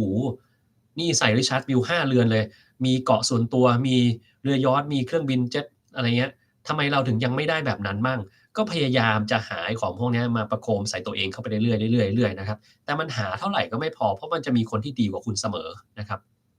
เหมือนกับคุณจะสู้เท่าไหร่ดีเท่าไหร่ก็ไม่เท่าคนที่เขารวยที่สุดในโลกอยู่แล้วมันสู้เขาไม่ได้นะครับคนพวกนี้เขาจะมองแต่ของอย่างเงี้ยมันทำให้เขาไม่มีชีวิตที่มีความสุขนะครับแล้วก็คนที่เป็นเพื่อนดาราด้วยกันเขาทำอะไรกันล่ะ ไปเที่ยวไปปาร์ตีถ่ายรูปอะไรมาสวยๆงามๆจะต้องมีแต่ของนอกกายทั้งนั้นมันก็เลยทำให้เติมความสุขตัวเองไม่ได้สักทีคนที่มาเข้าใจเขาจริงๆก็ไม่มีคุยกับใครก็คุยไม่ได้ไปที่ไหนก็มีแต่แฟนคลับขอถ่ายรูปด้วยแต่แบบจะอธิบายความหนักใจของตัวเองให้ใครฟังมันไม่มีใครฟังมันก็เลยวนไปวนมาอย่างเงี้ยก็จะเกิดซึมเศร้าขึ้นมาได้ง่ายนะเลสิกสายตามีผลเสี่ยงต่ออายุมากที่จะผ่าตัดโรคต้อหินหรือเปล่านะครับอันนี้ต้องถามหมอทางด้านตานะครับผมก็ตอบคุณไม่ได้เหมือนกันอาจจะมีหรืออาจจะไม่มีก็ได้นะครับลมพิษเรื้อรังความร้อนเป็นสิ่งกระตุ้นทำยังไงให้หายขาดต้องหลีกเลี่ยงความร้อนครับถึงจะหายขาดได้ถ้าหลีกเลี่ยงไม่ได้มันก็จะไม่หายขาดครับตรงเนี้ยมันก็มีวิธีในการคุมอาการไม่ให้มันเป็นเยอะต้องไปปรึกษาคุณหมอโรคภูมิแพ้นะครับแคลเซียมช่วยเพิ่มมวลกระดูกไหมครับช่วยได้ครับแต่ว่าไม่เยอะแล้วก็ถ้าเกิดคุณเป็นคนที่มวลกระดูกมันน้อยแล้วเนี่ยกินแคลเซียมไม่สามารถทำให้มวลกระดูกคุณเพิ่มขึ้นได้ครับคุณต้องไปใช้ยาตัวอื่นนะครับไวรัสตับอักเสบยังไม่ได้กินยาต้านไวรัสเลยควรตรวจค่าตับอักเสบปกติควรทานยาต้านไวรัสไหมครับไวรัสตับอักเสบที่คุณพูดเนี่ยน่าจะเป็นไวรัสตับอักเสบ B นะครับไวรัสตับอักเสบ B ผมเคยทำคลิปไปแล้วครับทั้งคลิปแบบง่ายแล้วคลิปแบบยากให้คุณฟังคลิปแบบยากดูนะครับแล้วผมอธิบายไว้นั้นว่าคนไหนที่ควรจะต้องกินยาเพราะปัญหาของไวรัสตับอักเสบ B ก็คือถ้ากินยาแล้วก็ต้องกินตลอดชีวิตซะส่วนมากมันไม่ค่อยมีคนไหนที่หยุดยาได้แล้วก็ยามันก็แพงครับนะสมองล้าจากโควิดหมอจ่ายยากวาเฟนาซินทำไมครับกวานฟาซีนทำไมครับตอนที่ผมพิมพ์เหมือนสมองไม่คิดกวานฟาซีนเนี่ยมันเป็นยาตัวหนึ่งซึ่งช่วยให้เราหลับได้นะยาตัวนี้ทำให้เราหลับได้มันก็เหมือนกับยาตัวหนึ่งผมไม่รู้เคยได้ยินครับหรือเปล่าชื่อ Dexmedetomidine Dexmedetomidine เนี่ยมันเป็นยาที่ทำให้จิตใจสงบแล้วก็นอนหลับได้สบายโดยที่ไม่ส่งผลต่อการกดการหายใจกวานฟาซีนเนี่ยเป็นยาตัวหนึ่งซึ่งเรียนแบบแต่เป็นยากินนะครับก็จะช่วยเรื่องพวกนี้ได้บางคนเนี่ยกินแล้วดีขึ้นบางคนกินแล้วก็ไม่ดีขึ้นนะครับถ้ากินแล้วไม่ดีขึ้นคุณลองไปใช้ยาตัวหนึ่งแต่ต้องถามหมอก่อนว่าหมอเขาอนุญาตหรือเปล่านะคือยา Bupropion นะครับพวกนี้อาจจะพอช่วยได้นะครับยาที่มีฤทธิ์ในการกระตุ้น Bupropion หรือ Buspirone พวกนี้อาจจะพอกระตุ้นทำให้สมองคุณสามารถที่จะไม่ล้าได้นะครับก็ต้องลองตัวนั้นดูนะครับ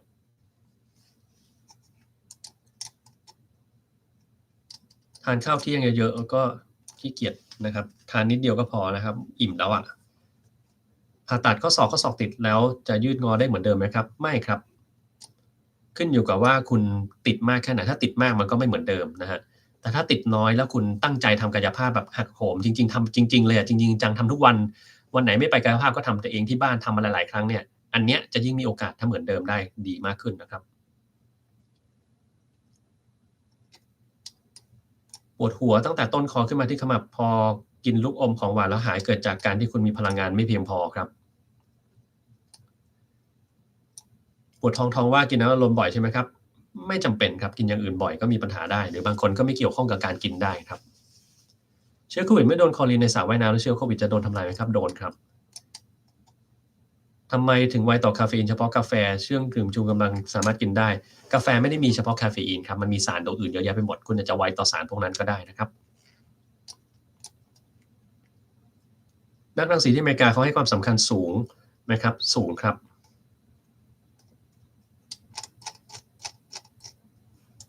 ทำไมวิมฮอฟเขาทำได้เหรอครับ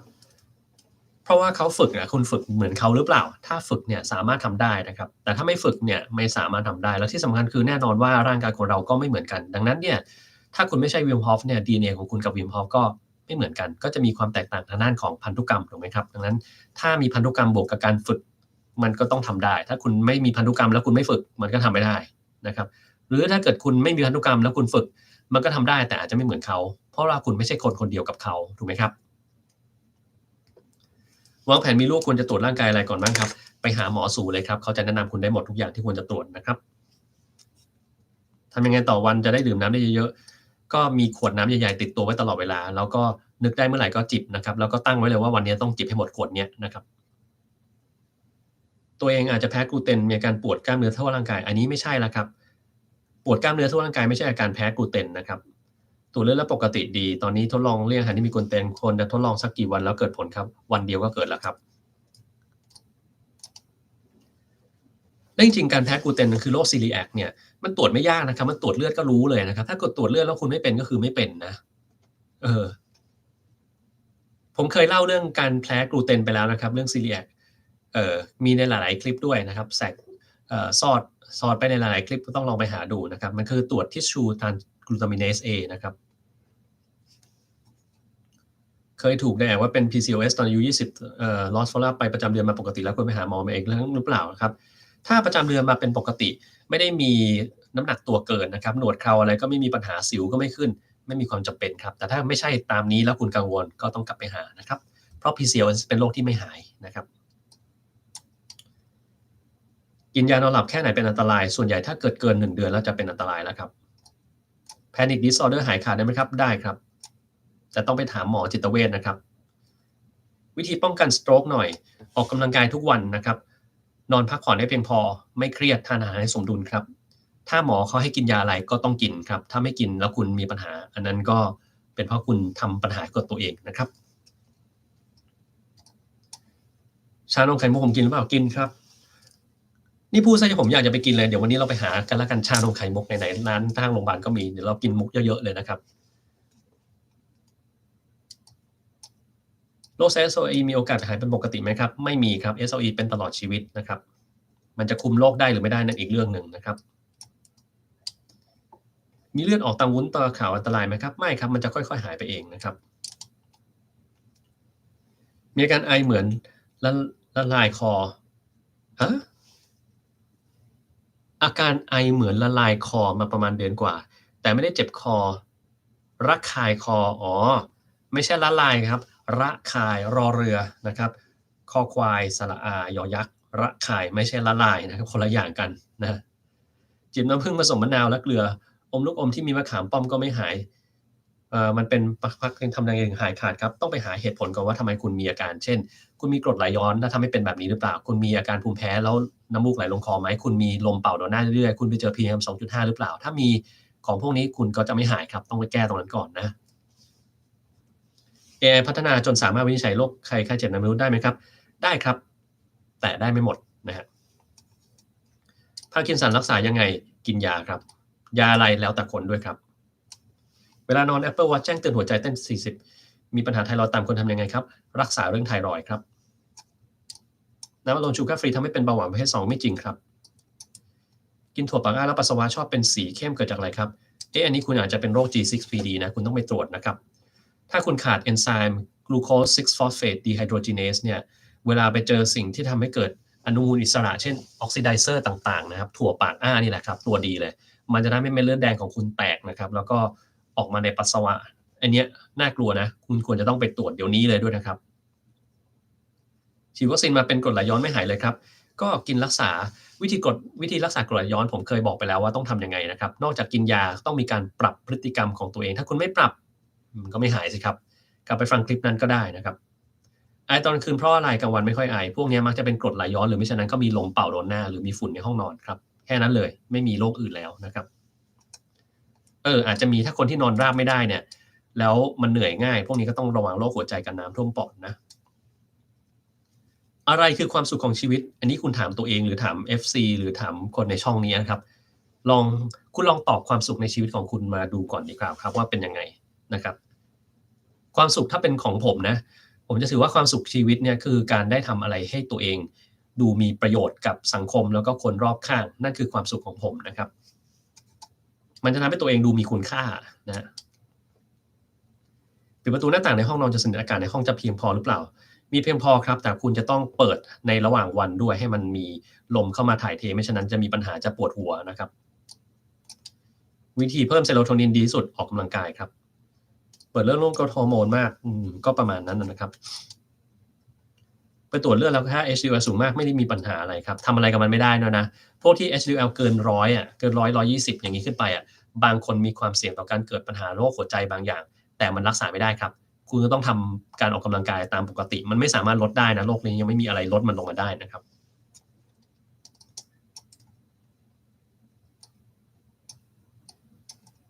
ควรกินอาหารตามธงโภชนาการตามแบบเรียนไทยไหมครับไม่ต้องขนาดนั้นนะครับขนครุฑบนผิวหนังจริงๆขนมันต้องอ่านว่าขนครุฑนะครับไม่ใช่ขนครุฑนะครุฑนี่คืออืมเป็นเป็นสัตว์ในนิยายชนิดหนึ่งนะครับครุฑนะไม่ต้องมีรอเรือไม่ต้องมีทอนางบรรโทได้คอควายสระอุดอเด็กครุฑขนครุฑนะครับมีวิธีรักษาหรือเปล่าครับมีครับพวกนี้คืออาจจะต้องไปหาหมอผิวหนังหรือบางทีนี้ก็เอา salicylic acid ที่ซื้อมาเนี่ยมาแปะไว้ตรงนั้นแปะไว้เลยครึ่งชั่วโมงแล้วคุณล้างออกแล้วมันจะเริ่มดีขึ้นนะครับ ยาแก้แพ้พังผืดในพังผืดก้อนในคอเวลากลืนน้ำลายเจ็บคอไม่มียาแก้พังผืดนะครับถ้าไปเคยได้ยินมาจากไหนพังผืดในคอเนี่ยไม่มียาแก้นะค่าตับสูงเท่าไรถึงเป็นอันตรายครับต้องสูงต่อเนื่องเป็นระยะเวลานานเท่าไรถึงเป็นอันตรายครับตอบไม่ได้ครับมันขึ้นกับสาเหตุที่ทำให้มันสูงมากกว่าว่ามันจะอันตรายหรือยังนะครับ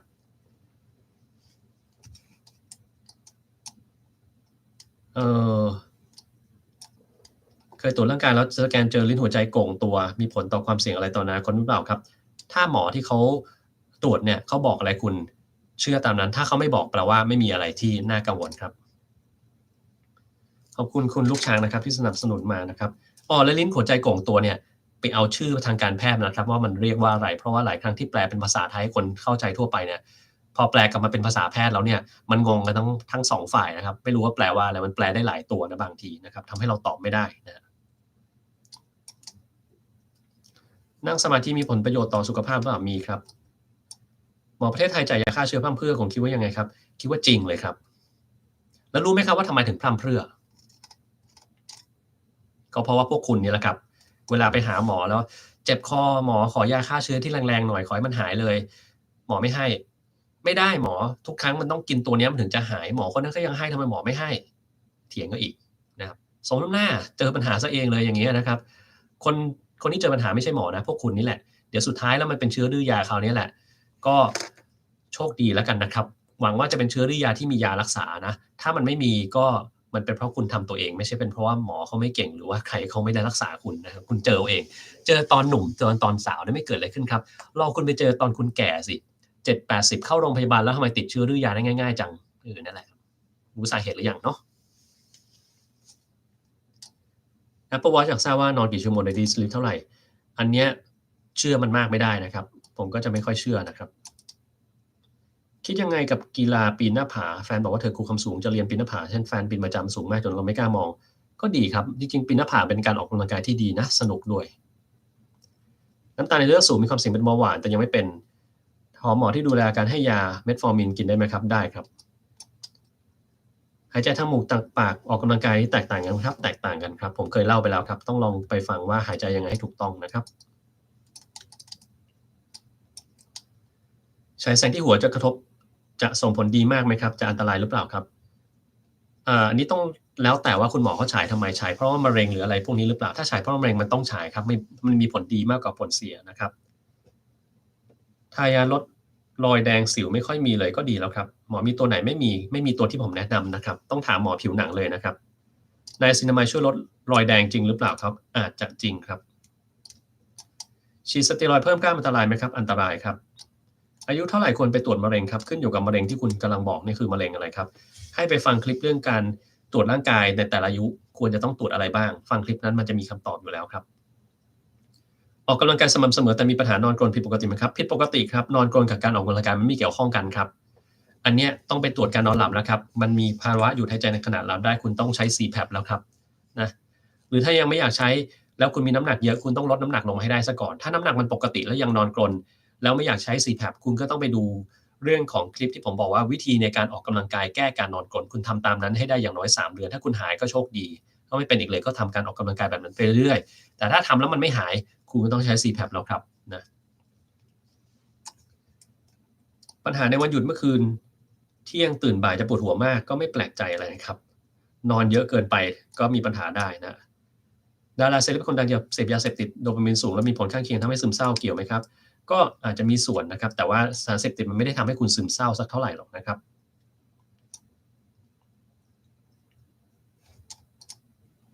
ขอบคุณคุณสุพรนะครับที่สนับสนุนมานะครับ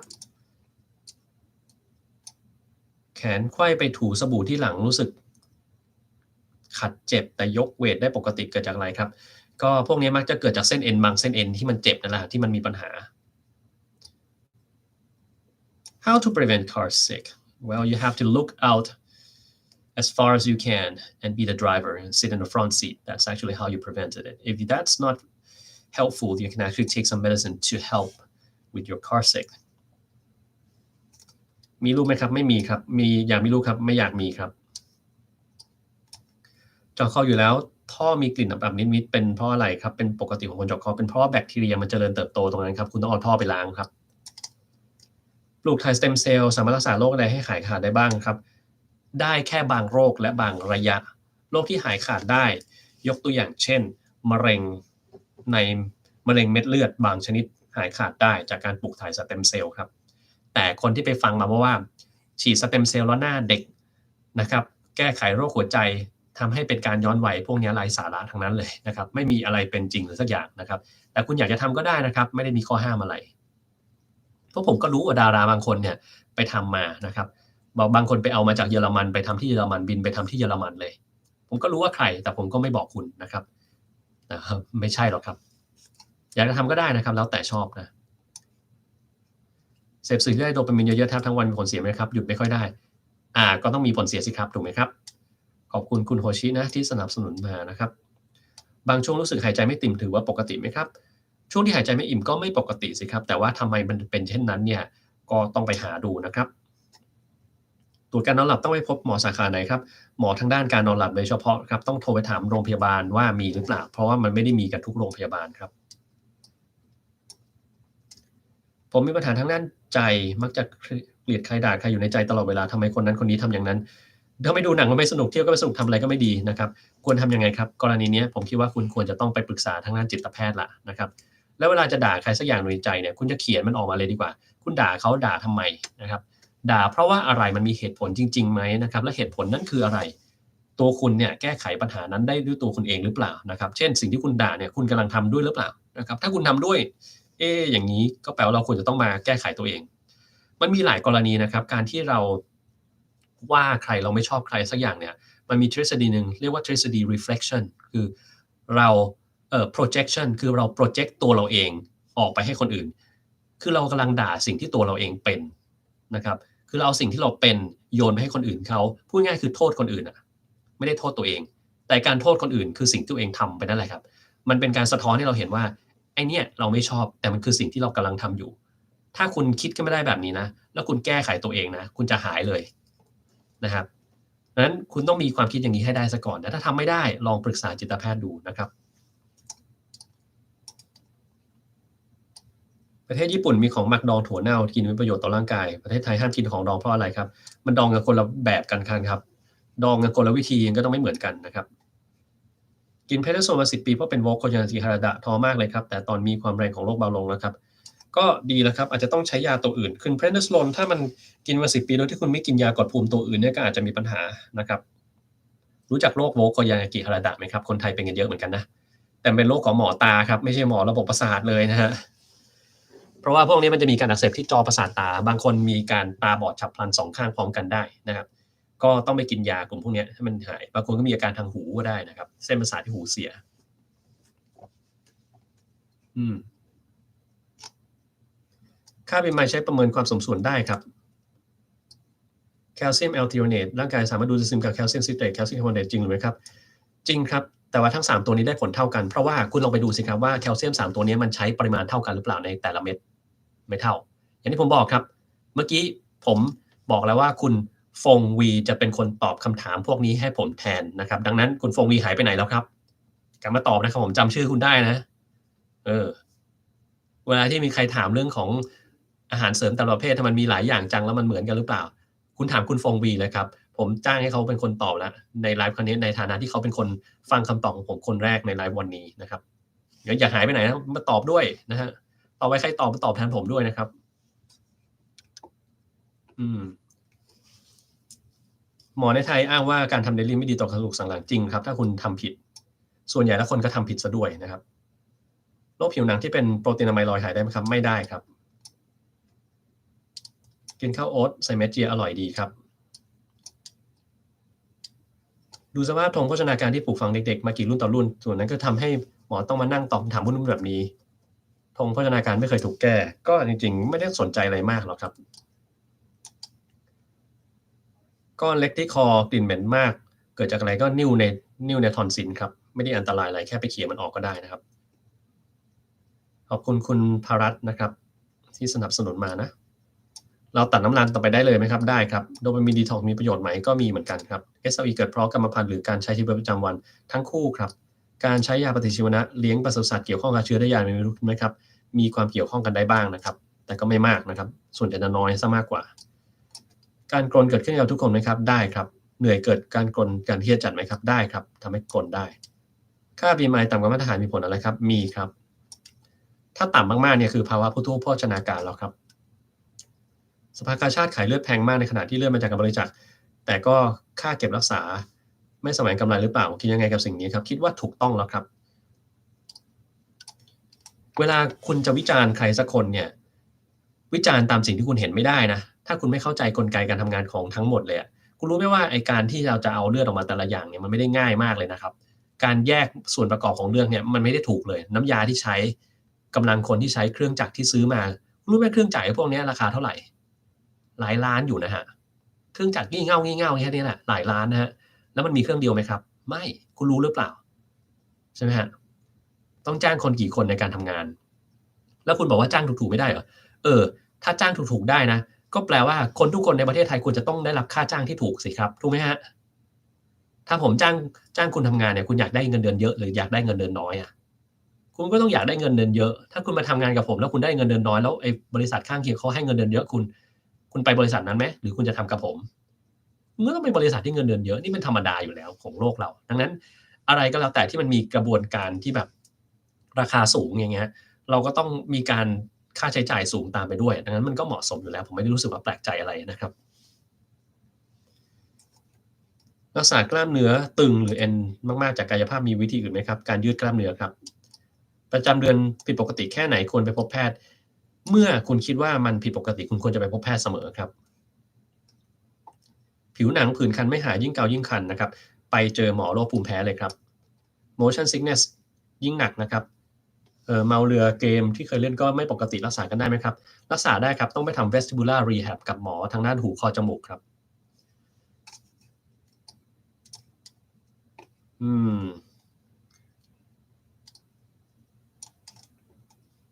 อ้อไอ้นี่เหมือนกันเรื่องของการระคายคอนะครับถ้าคิดว่าไม่ได้เป็นโรคนั้นโรคนี้ไม่ได้นะครับบางคนบอกว่าระคายคอไม่ได้เป็นกรดไหลย้อนหรอกเพราะมันไม่มีอาการแสบหน้าอกเหมือนที่คนเคยเป็นไม่ได้นะครับเราพิสูจน์กันด้วยวิธีนี้ไม่ได้นะครับถ้าคุณอยากจะรู้ว่ากรดไหลย้อนคุณเป็นหรือเปล่าและอยากจะชัวร์แน่ๆ100%คุณต้องใส่โพรบเข้าไปในจมูกครับโพรบตัวเนี้ยมันจะเหมือนสายเสียบเข้าไปในจมูกแล้วก็ลงไปที่กระเพาะอาหารคุณใส่อย่างเงี้ย24ชั่วโมงเต็มมันจะเป็นการวัดเลยว่ากรดในกระเพาะของคุณมันไหลย้อนขึ้นมาหรือเปล่านะครับ เพราะว่าบางคนกรดไหลย้อนไม่มีอาการ มีแค่อาการไอเรื้อรัง บางคนก็มีอาการแค่เจ็บคอนิดๆหน่อยๆแต่หาสาเหตุไม่ได้ แล้วก็มักจะบอกว่าตัวเองไม่ได้เป็นกรดไหลย้อนไม่ได้ครับ คุณต้องพิสูจน์วิธีนี้นะครับ แต่แน่นอนไม่มีใครอยากจะทำอะไรเสียบเข้าไปในจมูกแล้วกินทิ้งไว้24ชั่วโมงถูกไหมครับหมอส่วนใหญ่ก็มักจะบอกว่าเอายาแก้ลดกรดไปกินแล้วคุณก็ไปปรับพฤติกรรมในการป้องกันกรดไหลย้อนดูแล้วดูว่าจะหายหรือเปล่าถ้ามันจะหายจริงใช้เวลาประมาณสัก1 เดือนคุณจะหายนะครับแต่ถ้าเกิดกินไป3 วันแล้วไม่หายแล้วมันยังบอกว่าไม่ใช่กรดไหลย้อนแล้วจะหยุดกินยาหรือเปล่าคำตอบคือไม่ดีแล้วไม่ใช่ครับ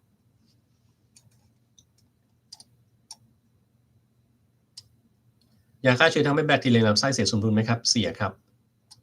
มีผลต่อฮอร์โมนและอารมณ์ใช่ไหมครับไม่ใช่ครับไม่ได้จำเป็นต้องแบบนั้นอืมยาอายุ96กินเพนนิโซลอันตรายไหมครับอันตรายได้ครับแต่ถ้าหมอเขาแนะนำว่าให้กินก็ต้องกินนะครับหัวถึงหมอนแล้วนอนไม่หลับเฉลี่ย1-2ชั่วโมง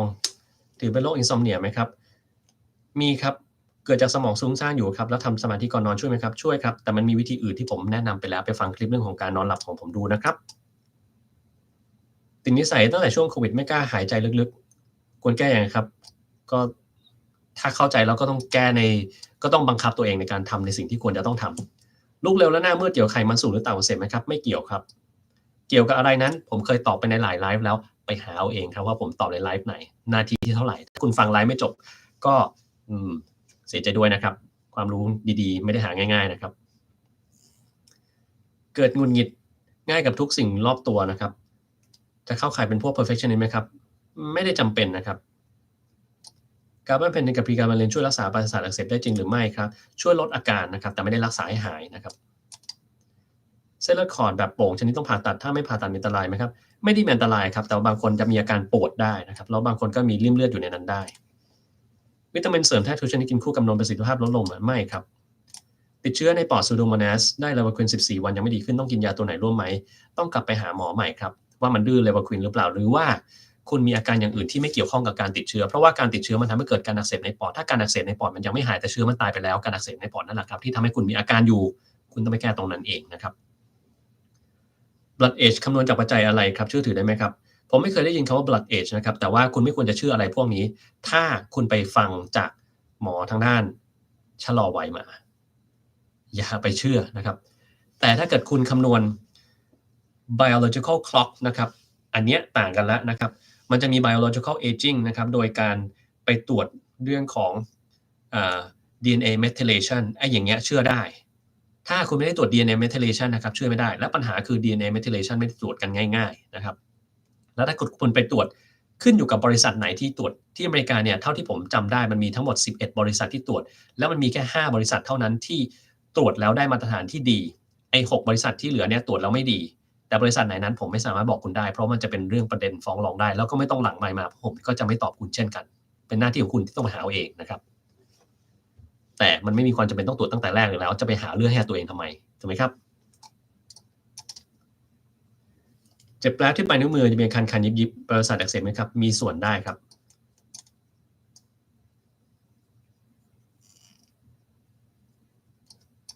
นี่คุณฟงวีมาตอบนะครับอย่าลืมตอบไลน์หน้าให้ผมด้วยนะครับถ้าใครมีคำถามได้อีกนะครับ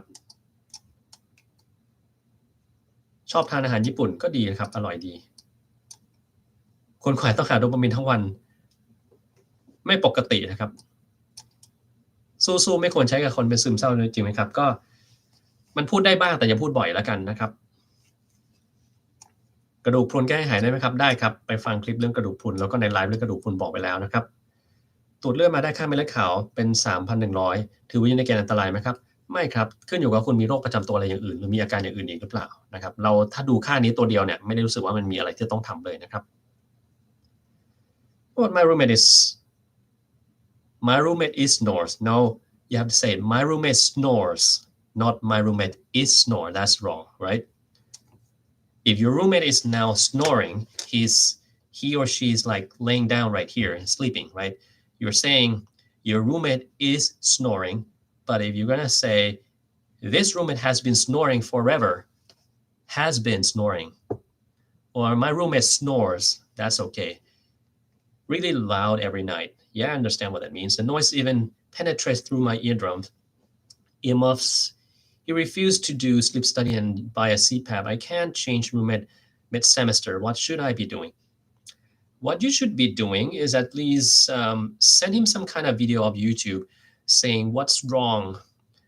with snoring. He can actually injure himself. He cannot have a good sleep, right? So in the morning, he might be fatigued. He might not be as athletic as he would like it to be. His body habitus will not be as great. He will have foul smells from his mouth, right? He might even have like health issue in the futures. His mental state will not be good. His concentration will not be as good. Well, you can send all of those things. But if he doesn't really want to do that, what you can actually do is change your earmuff to be something really more effective than to prevent any weird noise from coming to your ears. แผลผ่าตัดข้อถ้าอยากมีรักษาให้เรียบเนียนที่สุดมีวิธีไหนดีครับเลเซอร์หรือผ่าตัดอันนี้ผมว่าต้องไปถามคุณหมอพลาสติกนะครับผมไม่สามารถตอบได้นะความเชื่อเรื่องการใส่แมสไม่ช่วยป้องกันเรื่องอะไรเลยอันนี้เป็นความเชื่อที่ผิดครับเขาอ้างว่ามีการทดลองจากนักวิทย์ต่างประเทศคิดยังไงครับอันนี้โกหกชัดๆนะครับไม่มีการทดลองจากนักวิทย์ที่ต่างประเทศแล้วมันเป็นแบบนี้นะครับมันป้องกันได้นะครับนี่เป็นความคิดของพวกคนต่อต้านวัคซีนยุคแรกๆเลยนะก็ยังวนอยู่อย่างเงี้ยนะครับอย่าไปเชื่ออะไรที่มันไม่จริงนะครับ Vagus nerve stimulation ช่วยชะลอวัยช่วยอย่างอื่นครับช่วยทำให้จิตใจของเราสงบลงนะครับอุ่นงอนไก่มีโอกาสหายมากแค่ไหนครับมีโอกาสหายมากครับต้องไปจี้มันนะครับมีออกที่มือแล้วมีตุ่มน้ำคันแสบตั้งแต่เด็ก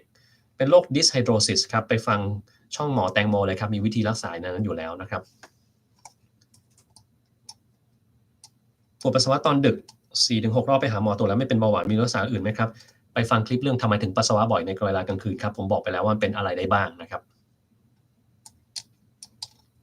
สงสัยว่าทำไมกินยาฆ่าเชื้อบ่อยแล้วดื้อยาครับเพราะว่าตามความเชื้อตายหมดไม่ใช่ครับเชื้อโรคในร่างกายของคนเรามีตั้งเยอะตั้งแยะนะครับมันเวลากินฆ่าเชื้อบ่อยๆเนี่ยเชื้อบางตัวมันตายไปแต่บางตัวมันจะไม่ตายและตัวที่มันไม่ตายเนี่ยมักจะเป็นตัวที่มันมีปัญหามันจะมี DNA อันนึงอยู่ในนั้นเรียกว่าพลาสมิดเป็น DNA แบบวงแหวนกลมๆไอ้พลาสมิดตัวนี้สามารถส่งต่อให้เพื่อนมันได้คุณคิดดูสิครับถ้าต่อไปแล้วมันส่งต่อไอ้พลาสมิดตัวนี้ให้เพื่อนมันน่ะแล้วเพื่อนมันเกิดเติบโตขึ้นมาก่อเรื่องให้คุณเนี่ยนะครับคุณใช้ยาฆ่าเชื้อตัวเดิมเนี่ยเนื่องจากมันมีพลาสมิดที่เชื้อดื้อยามันส่งให้แล้วเนี่ยตัวมันเองที่เข้ามาร่างกายคุณเนี่ยก็จะดื้อไปด้วยคุณก็จะมีเกิดการติดเชื้อดื้อยาขึ้นมาครับนั่นคือกลไกการเกิดเชื้อดื้อยานะโอ้ 11 โมงแล้วเหรองั้นเดี๋ยวเราควรจะต้องไปแล้วดีกว่านะครับที่เหลือก็คำถามพวกนี้มันก็จะวนไปวนมาแล้วกันนะครับก็ลองศึกษาเอาเองนะฮะนี่แหละนี่คุณ Dev WB เนี่ยก็ depress at night ก็คือต้องไปรักษาดูนะถ้าเรา depress มากๆนะฮะคุณธีรพัฒน์บอกว่าถามอะไรมาอันนั้นไม่ได้อันตรายสามารถทำได้นะครับประเทศไทยเอกชนมายุ่งยากกับการขายเลือดไม่ได้ครับถูกต้องแล้วครับก็สมควรจะเป็นแบบนั้นนะครับผมก็ไม่ได้อยากให้เอกชนมายุ่งอะไรกับการขายเลือดนะครับดูแลจิตใจเด็กออทิสติกปรึกษาหมอจิตเวชเด็กนะครับวิธีลด HDL ไม่มีครับอย่างนั้นปล่อยไว้ดีแล้วออกกำลังกายแล้ววูบเกิดจากออกกำลังกายไม่พอแล้วกินไม่พอนะครับถามวนไปวนมาซึ่งเมื่อกี้ก็ตอบไปหลายๆอย่างแล้วเนาะลองย้อนกลับไปฟังตั้งแต่แรกดูนะครับโอเควันนี้เราตอบแค่นี้พอแล้วกันนะครับถ้าเกิดใครที่มีคำถามเหลือก็ไว้รอไลฟ์ที่เกี่ยวข้องกับการตอบ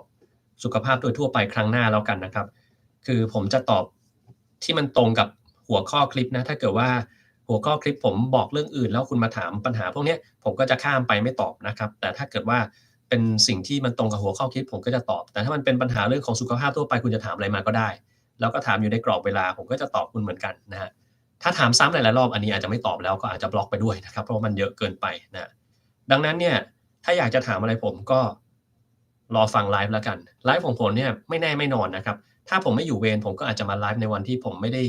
มีภาระตอนเช้านะครับแต่ถ้าวันที่ผมมีภาระตอนเช้าก็จะไม่ไลฟ์นะครับก็อาจจะมีวิดีโออย่างอื่นแทนก็ไปถามตามวิดีโอนะครับถ้าสงสัยอะไรลองใส่คีย์เวิร์ดอันนั้นลงไปนะครับแล้วก็ค้นดูตามชื่อผมมันมักจะมีคลิปพวกนั้นอยู่แล้วนะครับก็ลองหาดูนะครับโอเควันนี้ก็เท่านี้นะครับก็ขอบคุณมากนะครับสวัสดีครับ